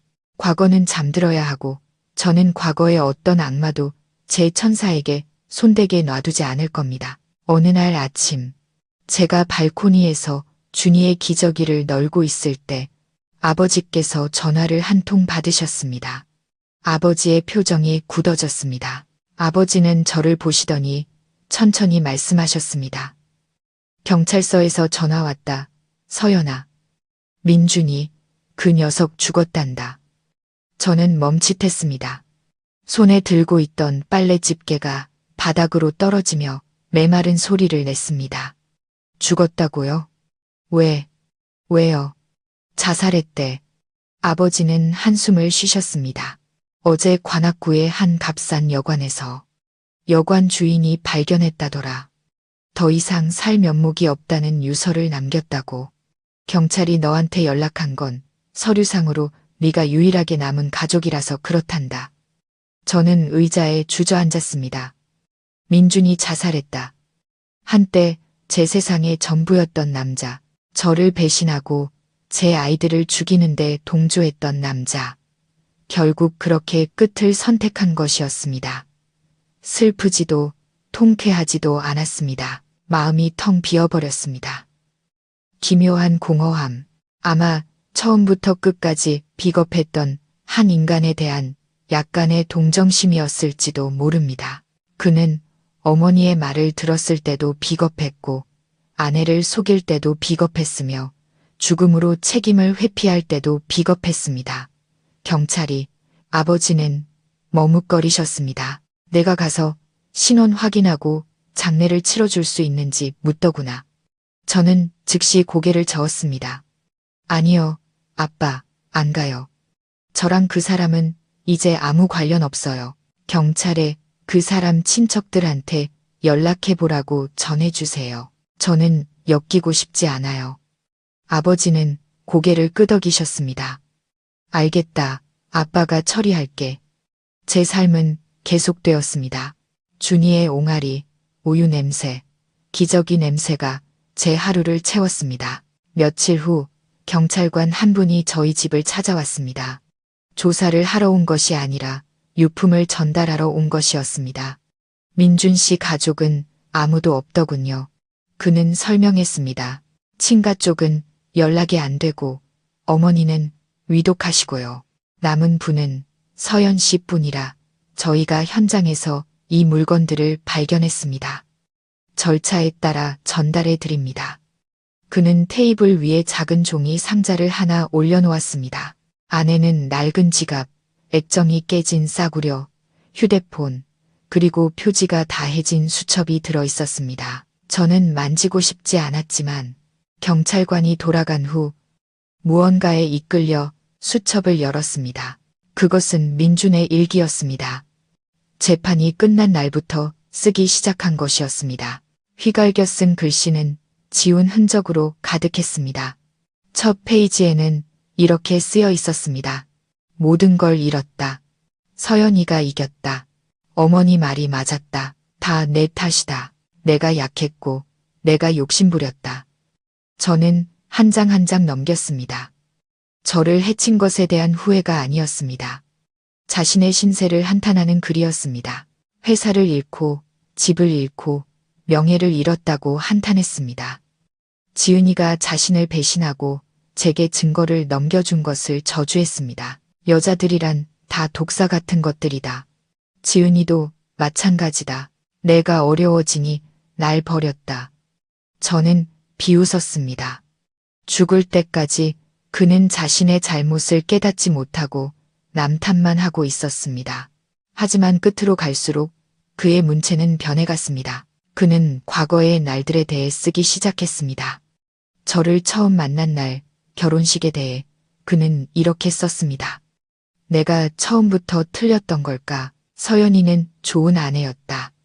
그녀는 아무 잘못도 없었다. 나는 왜 어머니 말을 들었을까?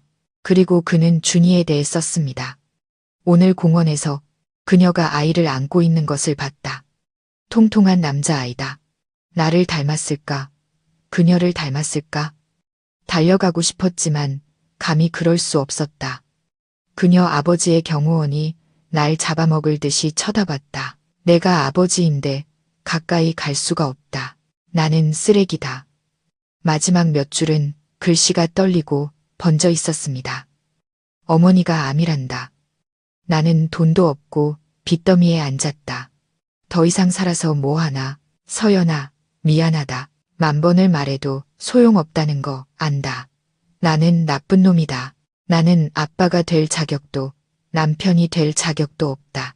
그저 만약 다음 생이 있다면 한 번만이라도 내 아이를 안아보고 싶다. 안녕. 저는 수첩을 덮었습니다. 저도 모르게 눈물이 흘렀습니다. 그를 사랑해서 우는 것이 아니었습니다. 길을 잃은 한 인생이 안타까워서 울었습니다. 그는 모든 것을 가졌지만 나약함과 탐욕 때문에 모든 것을 제 손으로 부숴버렸습니다. 자신의 작은 가정을 지키는 대신 병적인 어머니의 말을 듣는 것을 선택했습니다. 그의 죽음은 그 자신에게도 저에게도 해방이었습니다.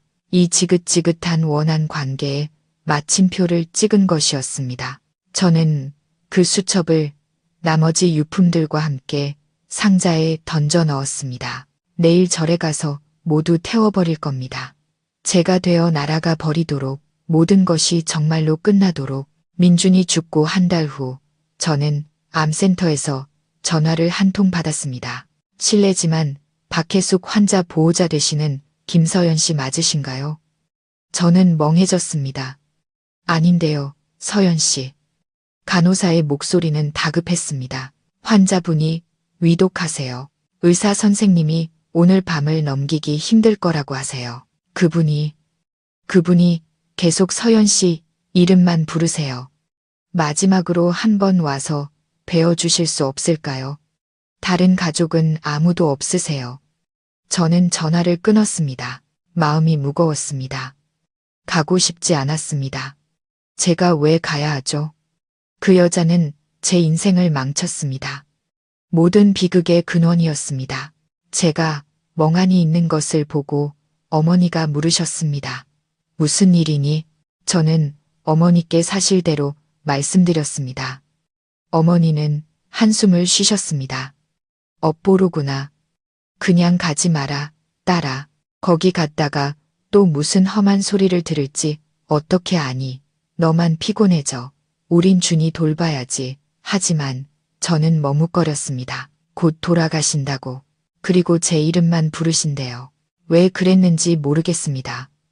제 안의 한 부분은 혐오감을 느꼈지만 다른 아주 작은 부분에서는 약간의 연민이 느껴졌습니다. 그녀가 불쌍해서가 아니었습니다. 한 인간이 죽음을 앞두고 그렇게까지 외로울 수 있다는 사실이 안타까웠습니다. 남편은 죽고 아들은 자살하고 그녀가 마지막으로 부르는 이름이 자신의 적이라니요. 잠깐만 다녀올게요. 저는 결심했습니다. 그 여자를 위해서 가는 게 아니에요. 저 자신을 위해서 가는 거예요. 끝을 보고 싶어요. 이 문을 영원히 닫아버리고 나중에 후회하지 않기 위해서요. 어머니는 더 이상 말리지 않으셨습니다. 그래, 그럼 다녀오렴. 하지만 무슨 일이 있어도 마음 단단히 먹어야 한다. 저는 병원에 도착했습니다. 소독약 냄새, 병의 냄새, 그리고 죽음의 냄새가 코를 찔렀습니다. 박 여사님은 다인실 구석에 있는 낡은 철제 침대에 누워 있었습니다. 저는 그녀를 거의 알아볼 수 없었습니다. 한때 위풍당당하고 날카로웠던 그 여자는 이제 가죽만 남은 앙상한 해골이 되어 가쁜 숨을 몰아쉬고 있었습니다. 피부는 누렇게 떴고 눈은 필했으며 심박 측정기는 약하게 삐 소리를 냈습니다. 제가 가까이 다가가자 그녀가 무언가 느꼈는지 천천히 눈을 떴습니다. 흐릿하고 초점 없는 눈이었습니다. 그녀가 저를 알아보자 그 눈에 갑자기 빛이 스쳤습니다. 그녀는 움직이려 애썼고 말하려 애썼습니다. 서연. 그녀의 목소리는 마른 속삭임에 불과했습니다. 저는 뒤로 물러서지도 다가가지도 않고 가만히 서 있었습니다. 내가. 그녀는 앙상한 손을 힘겹게 들어 올렸습니다. 내가 너무 못됐지. 저는 대답하지 않았습니다. 민준이가 갔어. 그녀는 울었습니다. 눈물은 나오지 않았고 눈가만 젖어 있었습니다. 다 나 때문이야. 내가 내 자식을 죽였어. 그녀는 저에게가 아니라 자기 자신에게 고백하고 있었습니다. 내가 손주에 집착했어. 내가 널 질투했어. 민준이가 널 아껴서 날 잊을까봐 그래서였군요. 단지 손주 때문이 아니라 자신의 아들을 누구와도 나누고 싶지 않았던 한 어머니의 이기심과 질투 때문이었습니다. 그녀는 거친 숨을 몰아쉬었습니다. 경련이 시작되었습니다. 간호사가 급히 달려왔습니다. 저는 그녀가 죽음과 사투를 벌이는 것을 보았습니다.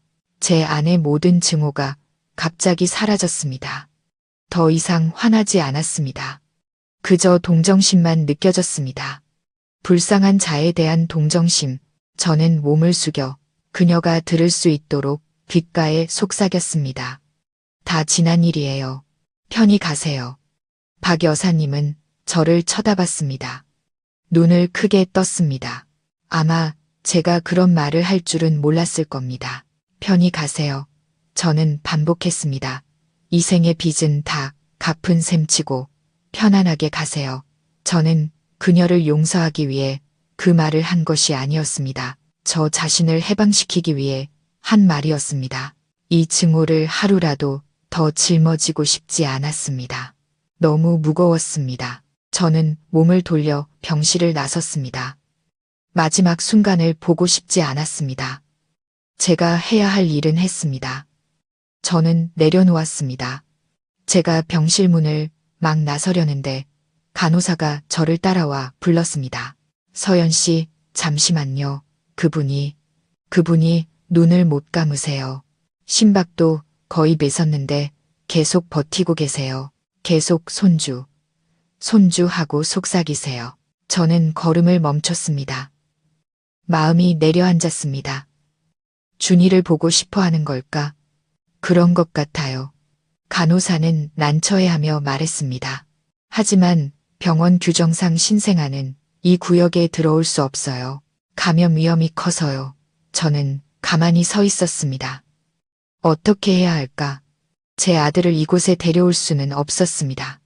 이곳은 너무 어둡고 더러웠습니다. 문자 그대로의 의미로도, 비유적인 의미로도요. 제 아이가 이 과거에 더럽혀지는 것을 원치 않았습니다. 하지만 그녀는 죽지 못하고 있었습니다. 기다리고 있었습니다. 동정심, 제게 남은 유일한 것이었습니다.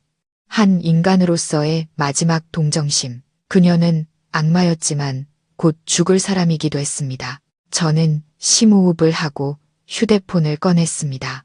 어머니에게 영상 통화를 걸었습니다. 엄마, 준이 좀 보여주세요. 왜 그러니? 애 자고 있는데.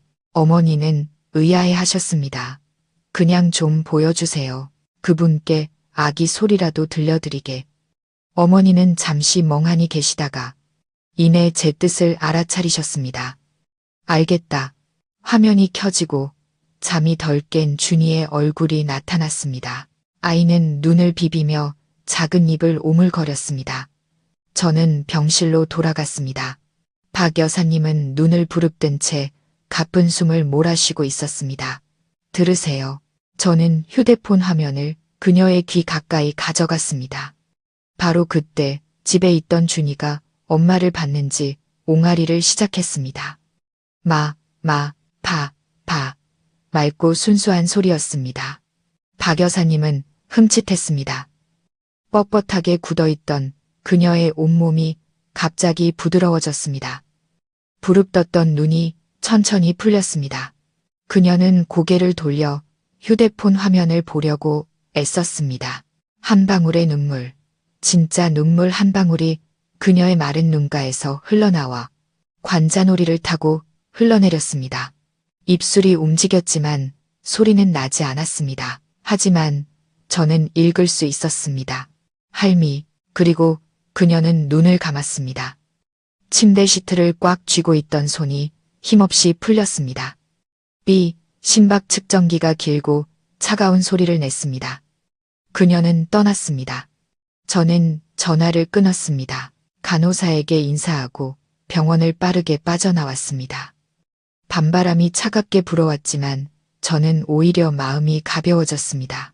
저는 그녀가 평생 집착했던 할미라는 소리를 들려주었습니다. 비록 자신을 부르는 소리는 아니었지만요. 그것이 제 마지막 동정심이었습니다. 그 순간부터 저는 모든 은원과 증오가 정말로 묻혔다는 것을 알았습니다.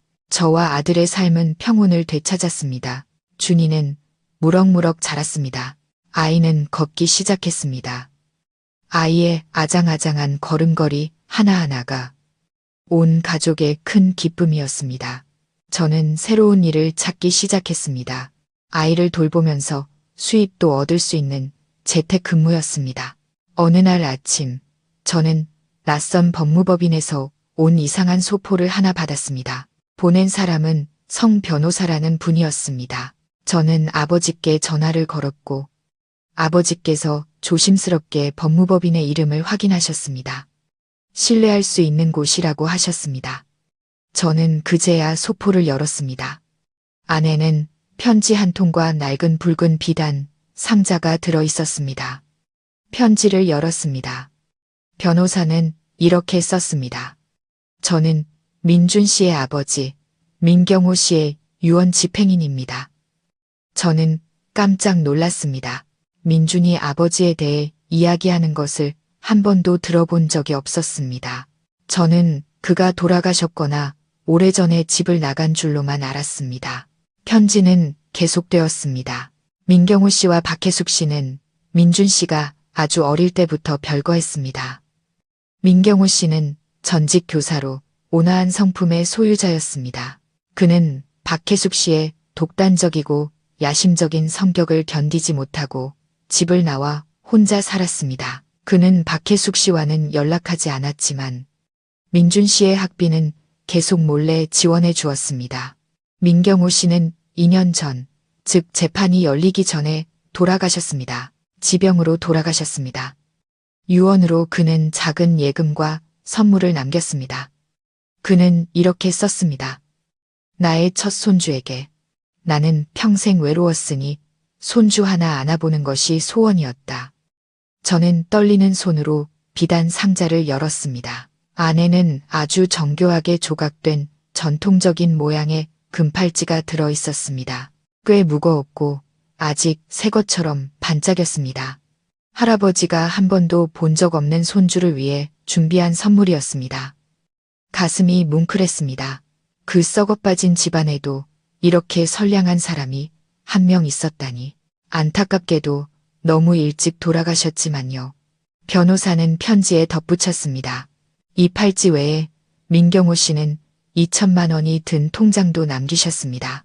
유언에 따라 그리고 민준 씨가 사망했으므로 김한강 군이 유일한 합법적 상속인입니다.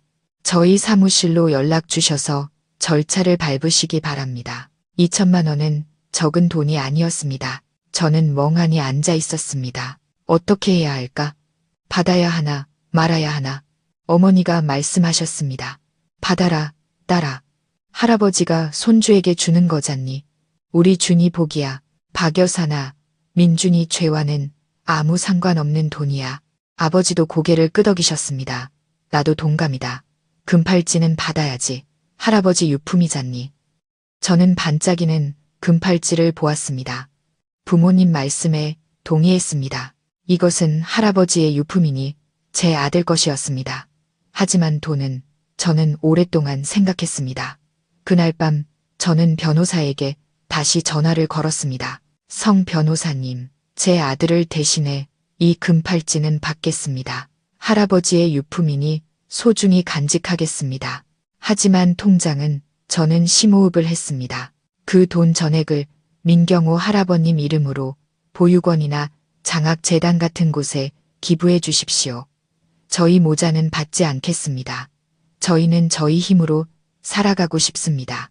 전화기 저편의 변호사는 잠시 침묵하더니 말했습니다. 알겠습니다. 서연 씨의 결정을 존중합니다. 서연 씨, 정말 멋진 분이시군요. 저는 전화를 끊었습니다. 손에 든 금팔찌를 보고 잠든 아들을 보았습니다. 저는 미소 지었습니다. 저는 민 씨 집안에 남은 유일한 정은 받아들였습니다. 하지만 물질적인 관계는 단호하게 거절했습니다. 우리 모자는 우리 힘으로 살아갈 겁니다. 과거는 정말로 끝났습니다. 세월은 쏜살같이 흘러 3년이 눈 깜짝할 사이에 지나갔습니다. 마음의 모든 상처는 시간이라는 먼지에 덮여 아물어가는 듯 했습니다. 고통스러운 과거는 마음 한구석에 잘 넣어두었습니다. 잊기 위해서가 아니라 제가 얼마나 강인하게 이겨냈는지를 스스로에게 상기시키기 위해서였습니다. 오늘은 특별한 날입니다. 제 아들 준이가 3살이 되는 날이자 처음으로 유치원에 가는 날입니다. 저는 작디 작은 아들의 손을 잡고 기쁘면서도 긴장되는 마음으로 유치원으로 향했습니다. 준이는 제가 생각했던 것만큼 울지 않았습니다. 제 아들은 역시 용감했습니다. 아이는 작은 원복을 입고 곰돌이 모양 가방을 맨 채 제 옆에서 총총 걸었습니다. 엄마, 유치원 엄청 커요. 준이가 저를 올려다보며 까맣고 동그란 눈을 반짝였습니다. 응, 커. 새로운 친구들도 많을 거야. 친구들이랑 같이 놀면 재밌겠지. 네, 재밌어요. 아이가 소리쳤습니다. 저는 아이를 교실에 데려다주고 선생님께 인사했습니다.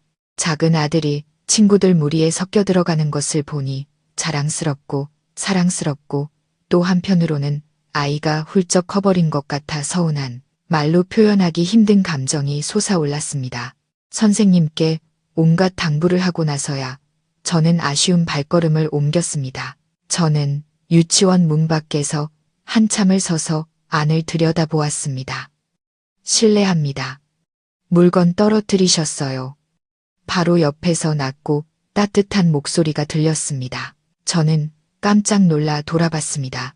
키가 크고 흰 셔츠에 정장 바지를 입은 남자가 허리를 숙여 제가 머리에 묶던 작은 스카프를 줍고 있었습니다. 아, 감사합니다. 저는 당황하며 스카프를 받았습니다. 그가 고개를 들고 미소 지었는데 그 미소, 세상에, 서연이, 혹시 8학번 회계학과 김서연 아니야? 저는 멍해졌습니다. 이 얼굴 너무 익숙했습니다. 선배, 혹시 나 현우야. 7학번 법학과 정현우. 나 잊었어. 내 선배잖아. 도서관에서 맨날 내 맞은편에 앉았던 그 사람. 세상에, 현우 선배. 대학 시절 제가 남몰래 짝사랑했던 그 선배였습니다. 선배는 예전 모습 그대로였습니다. 여전히 따뜻하고 온화한 미소, 다만 성숙한 남자의 단단함이 더해져 있었습니다. 어머나, 현우 선배, 못 알아봤어요. 너무 오랜만이에요. 거의 10년도 더 됐죠. 저는 어쩔 줄 몰라 했습니다. 넌 하나도 안 변했다. 선배가 웃었습니다. 여전히 예쁘네. 너도 아이 데려다 주러 왔어? 선배는 유치원 문을 가리켰습니다. 저는 고개를 끄덕였습니다. 네, 제 아들이요. 오늘 처음 등원하는 날이에요. 선배는요? 나도 마찬가지야. 선배의 미소에 언뜻 슬픔이 스쳤습니다. 딸아이 데려다 주러. 걔도 내 아들이랑 같은 반일 거야. 바로 그때 공주님 드레스를 입은 인형처럼 예쁜 여자아이가 운동장에서 달려나왔습니다. 아빠, 가방 놓고 갔어요. 현우 선배는 서둘러 돌아가 분홍색 가방을 받았습니다.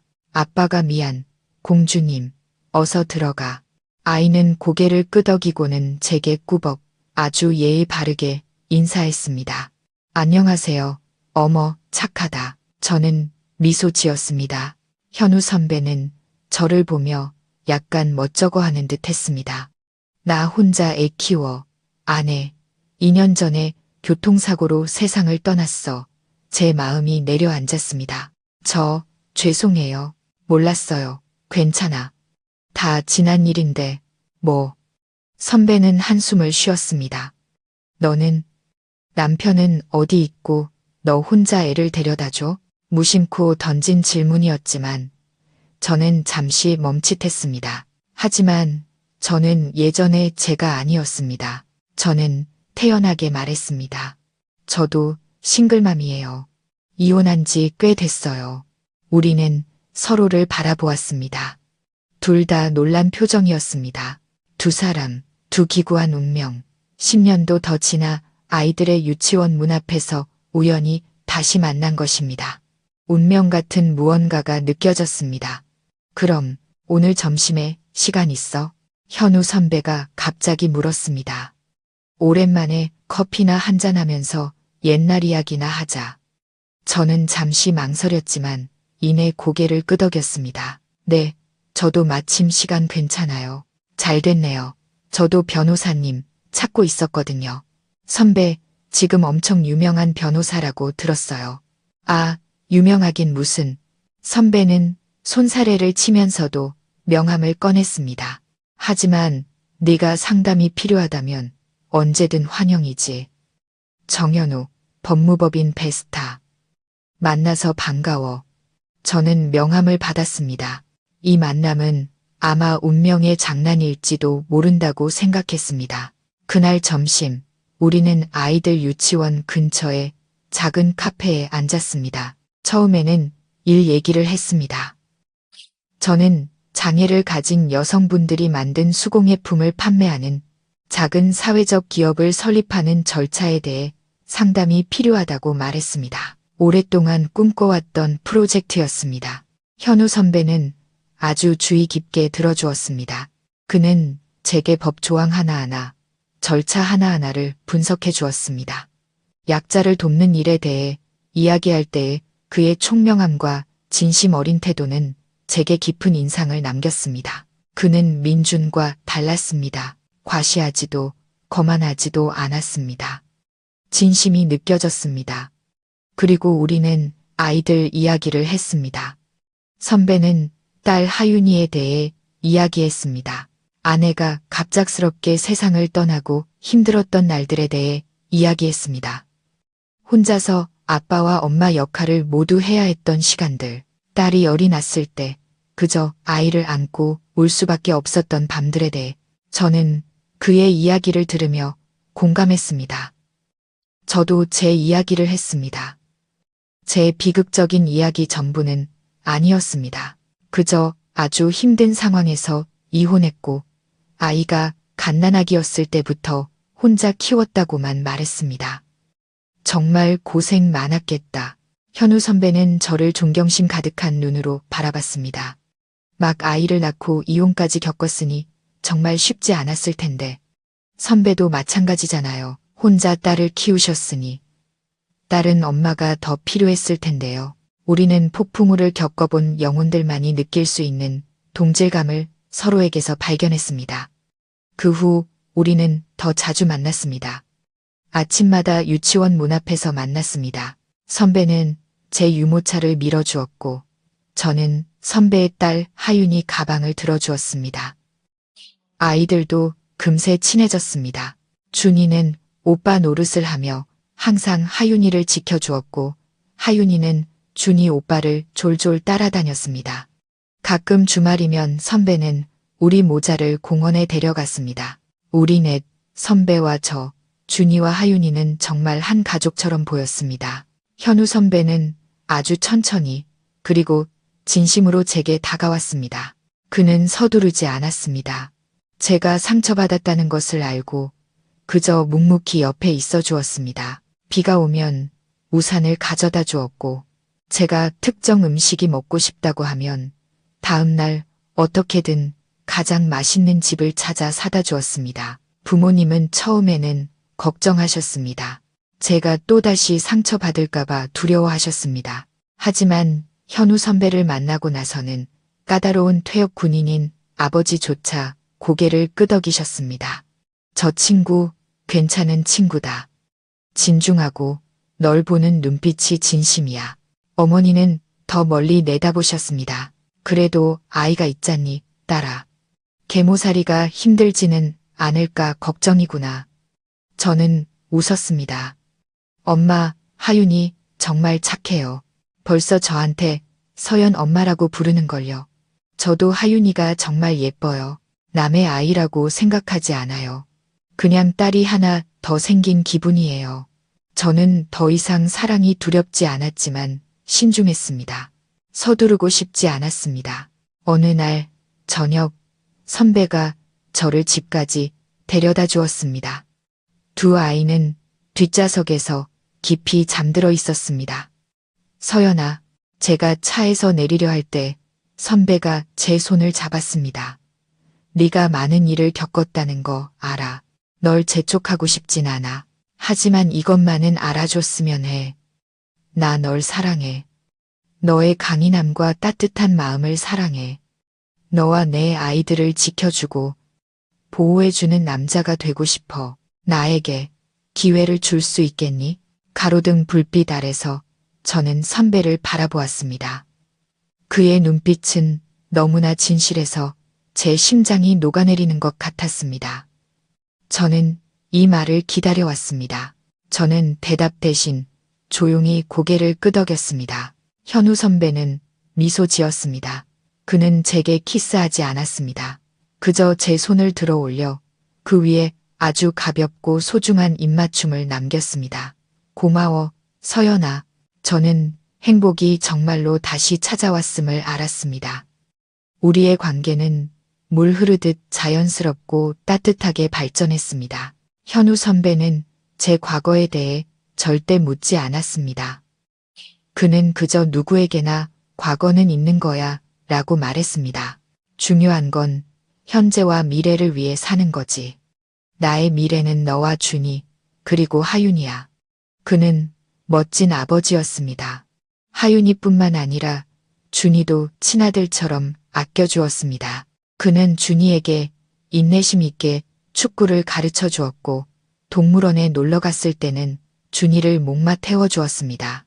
그는 제 아들에게 아버지의 사랑이 어떤 것인지 처음으로 알려준 남자였습니다. 낯선 사람 앞에서는 조금 수줍어하고 말이 없던 준이는 이제 훨씬 활발하고 밝아졌습니다.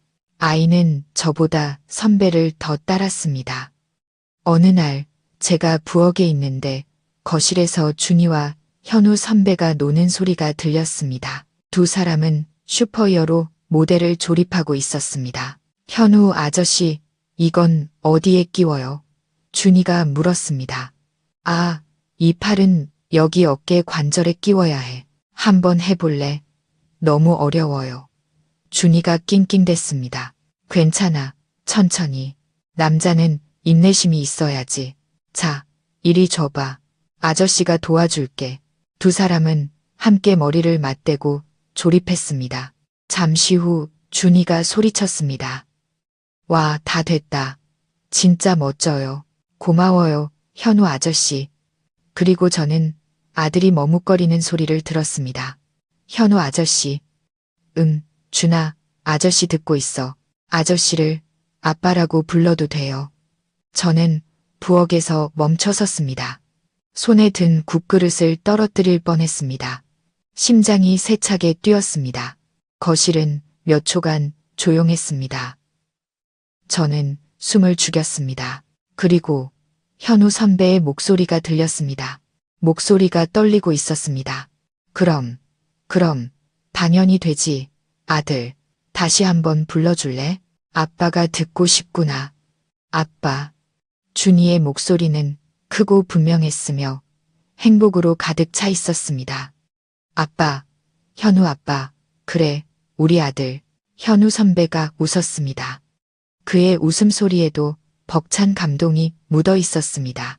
아빠 여기 있다. 우리 준이. 저는 두 사람이 서로를 꼭 껴안는 소리를 들었습니다. 저는 벽에 기댄 채 눈물이 하염없이 흘러내렸습니다. 울었습니다. 하지만 이번에는 행복의 눈물이었습니다. 제 아들. 드디어 아들에게 아빠가 생겼습니다. 진짜 아빠. 아들이 자랑스럽게 아빠라고 부를 수 있는 그 신성한 이름의 아빠가요. 제가 거실로 나가자 현우 선배는 준이를 안고 있었습니다. 두 사람 모두 눈가가 붉어져 있었습니다. 옆에 서 있던 하윤이가 박수를 쳤습니다. 와, 준이, 오빠 아빠 생겼다. 나도 서연 엄마 생겼어. 신난다. 현우 선배는 저를 바라보았습니다. 그의 눈빛은 사랑으로 가득 차 있었습니다. 그는 한 팔을 뻗어 저를 그들의 품으로 끌어당겼습니다. 우리 이제 한 가족이야, 서연아. 저는 그의 단단한 가슴에 얼굴을 묻으며 고개를 끄덕였습니다. 그렇습니다. 그 모든 일 끝에 저는 기댈 수 있는 어깨를 찾았습니다. 준이는 아빠를 찾았고 하윤이는 엄마를 얻었습니다. 우리 넷 완벽하지 않았던 네 개의 조각은 이제 하나의 완전한 가족이라는 그림을 이루었습니다. 그 신성한 아빠라는 부름이 있고 한 달 후 현우 선배는 제게 공식적으로 청혼했습니다. 그는 고급 레스토랑에서 청혼하지 않았습니다. 저희 부모님 댁에서 온 가족이 보는 앞에서 했습니다. 그날은 아버지 생신이었습니다. 식사 후 현우 선배가 갑자기 일어섰습니다. 그는 준이와 하윤이의 손을 잡고 저희 부모님 앞으로 갔습니다. 그리고는 제 앞에서 한쪽 무릎을 꿇었습니다. 저와 빙그레 웃고 계시는 부모님 앞에서요. 서연아. 그는 벨벳 상자를 열었습니다. 안에는 소박하지만 정교한 반지가 들어 있었습니다. 너에게 부유한 삶을 약속할 순 없어. 하지만 내 목숨을 걸고 약속할게. 너를, 준이를 그리고 하윤이를 사랑할 거야. 너희 세 사람에게 웃음과 존중, 그리고 평화만이 가득한 따뜻한 가정을 만들어줄게. 나와 결혼해 줄래? 준이와 하윤이가 동시에 외쳤습니다. 서연 엄마, 승낙해요. 승낙해요. 아버지가 헛기침을 하시며 말씀하셨습니다. 승낙 안 하면 아빠한테 혼난다. 저는 눈물 속에서 웃음을 터뜨렸습니다. 저는 손을 내밀었습니다. 네, 좋아요. 선배가 제 손에 반지를 끼워 주었습니다. 온 가족이 박수를 쳤습니다. 아버지가 엄숙하게 선언하셨습니다. 오늘부터 우리 집의 아들과 손녀가 하나씩 더 늘었구나. 정말 좋구나. 우리의 결혼식은 한 달 후에 열렸습니다. 화려한 결혼식은 아니었습니다. 부모님 댁 정원에서 소박하고 따뜻한 파티를 열었습니다. 하객은 가족과 몇몇 가장 친한 친구들 뿐이었습니다. 예전에 뜻밖의 친구, 지은이도 이제 행복한 가정을 꾸리고 제게 축하꽃과 선물을 보내주었습니다. 결혼식에서 저는 순백의 웨딩드레스를 입었고 현우 선배는 멋진 턱시도를 입었습니다. 하지만 주인공은 우리가 아니었습니다. 주인공은 준이와 하윤이었습니다. 한 명은 남자아이, 한 명은 여자아이, 두 아이는 꼬마 신랑 신부처럼 차려입고 천사처럼 예뻤습니다. 아이들은 사방을 뛰어다니며 사람들에게 자랑했습니다. 이분이 우리 현우 아빠예요. 이분이 우리 서연 엄마예요. 딸의 기쁜 날, 아버지는 자리에서 일어나 축사를 하셨습니다. 아버지는 저와 현우 선배, 그리고 두 손주를 바라보셨습니다. 목소리가 떨리고 있었습니다. 저는 제 딸이 불행하다고 생각했습니다. 너무나 큰 폭풍우를 겪었으니까요. 하지만 오늘 이렇게 환하고 행복하게 서 있는 딸을 보니 하늘은 정말로 있구나 싶습니다. 현우, 우리 딸과 손주를 진심으로 사랑해주러 와줘서 고맙다. 이제 아빠 엄마는 마음이 놓인다. 현우 선배는 제 손을 꽉 잡았습니다. 그리고 아버지께 말씀드렸습니다. 아버님, 걱정 마세요. 다시는 서연이가 눈물 흘리는 일 없도록 하겠습니다. 그날 밤 파티가 끝나고 우리 넷은 새로운 집으로 돌아왔습니다. 교회에 있는 작고 예쁜 정원이 딸린 집이었습니다. 현우 선배가 모든 것을 준비했습니다. 그날 밤 두 아이는 새로운 침대에서 깊이 잠들었습니다. 저와 현우 선배는 발코니에 서서 달을 바라보았습니다. 선배가 뒤에서 저를 안았습니다. 행복해? 저는 그의 어깨에 머리를 기댔습니다. 이렇게 행복했던 적은 없었어요. 고마워요, 선배. 우리 모자에게 와서 완전한 가족을 만들어줘서요. 선배는 저를 더 꽉 안았습니다. 아니, 내가 고맙지. 너와 준이가 와서 우리 부녀의 텅 빈 삶을 채워줬잖아. 저는 미소 지으며 별이 가득한 하늘을 올려다 보았습니다. 인생은 정말로 한 사람에게서 모든 것을 앗아가지는 않는구나. 폭풍우는 지나갔습니다. 그 모든 쓰라림과 상실 끝에 선량하게 살아온 저는 마침내 평화를 찾았습니다. 행복은 늦게 올 수는 있지만 반드시 찾아온다는 것을요.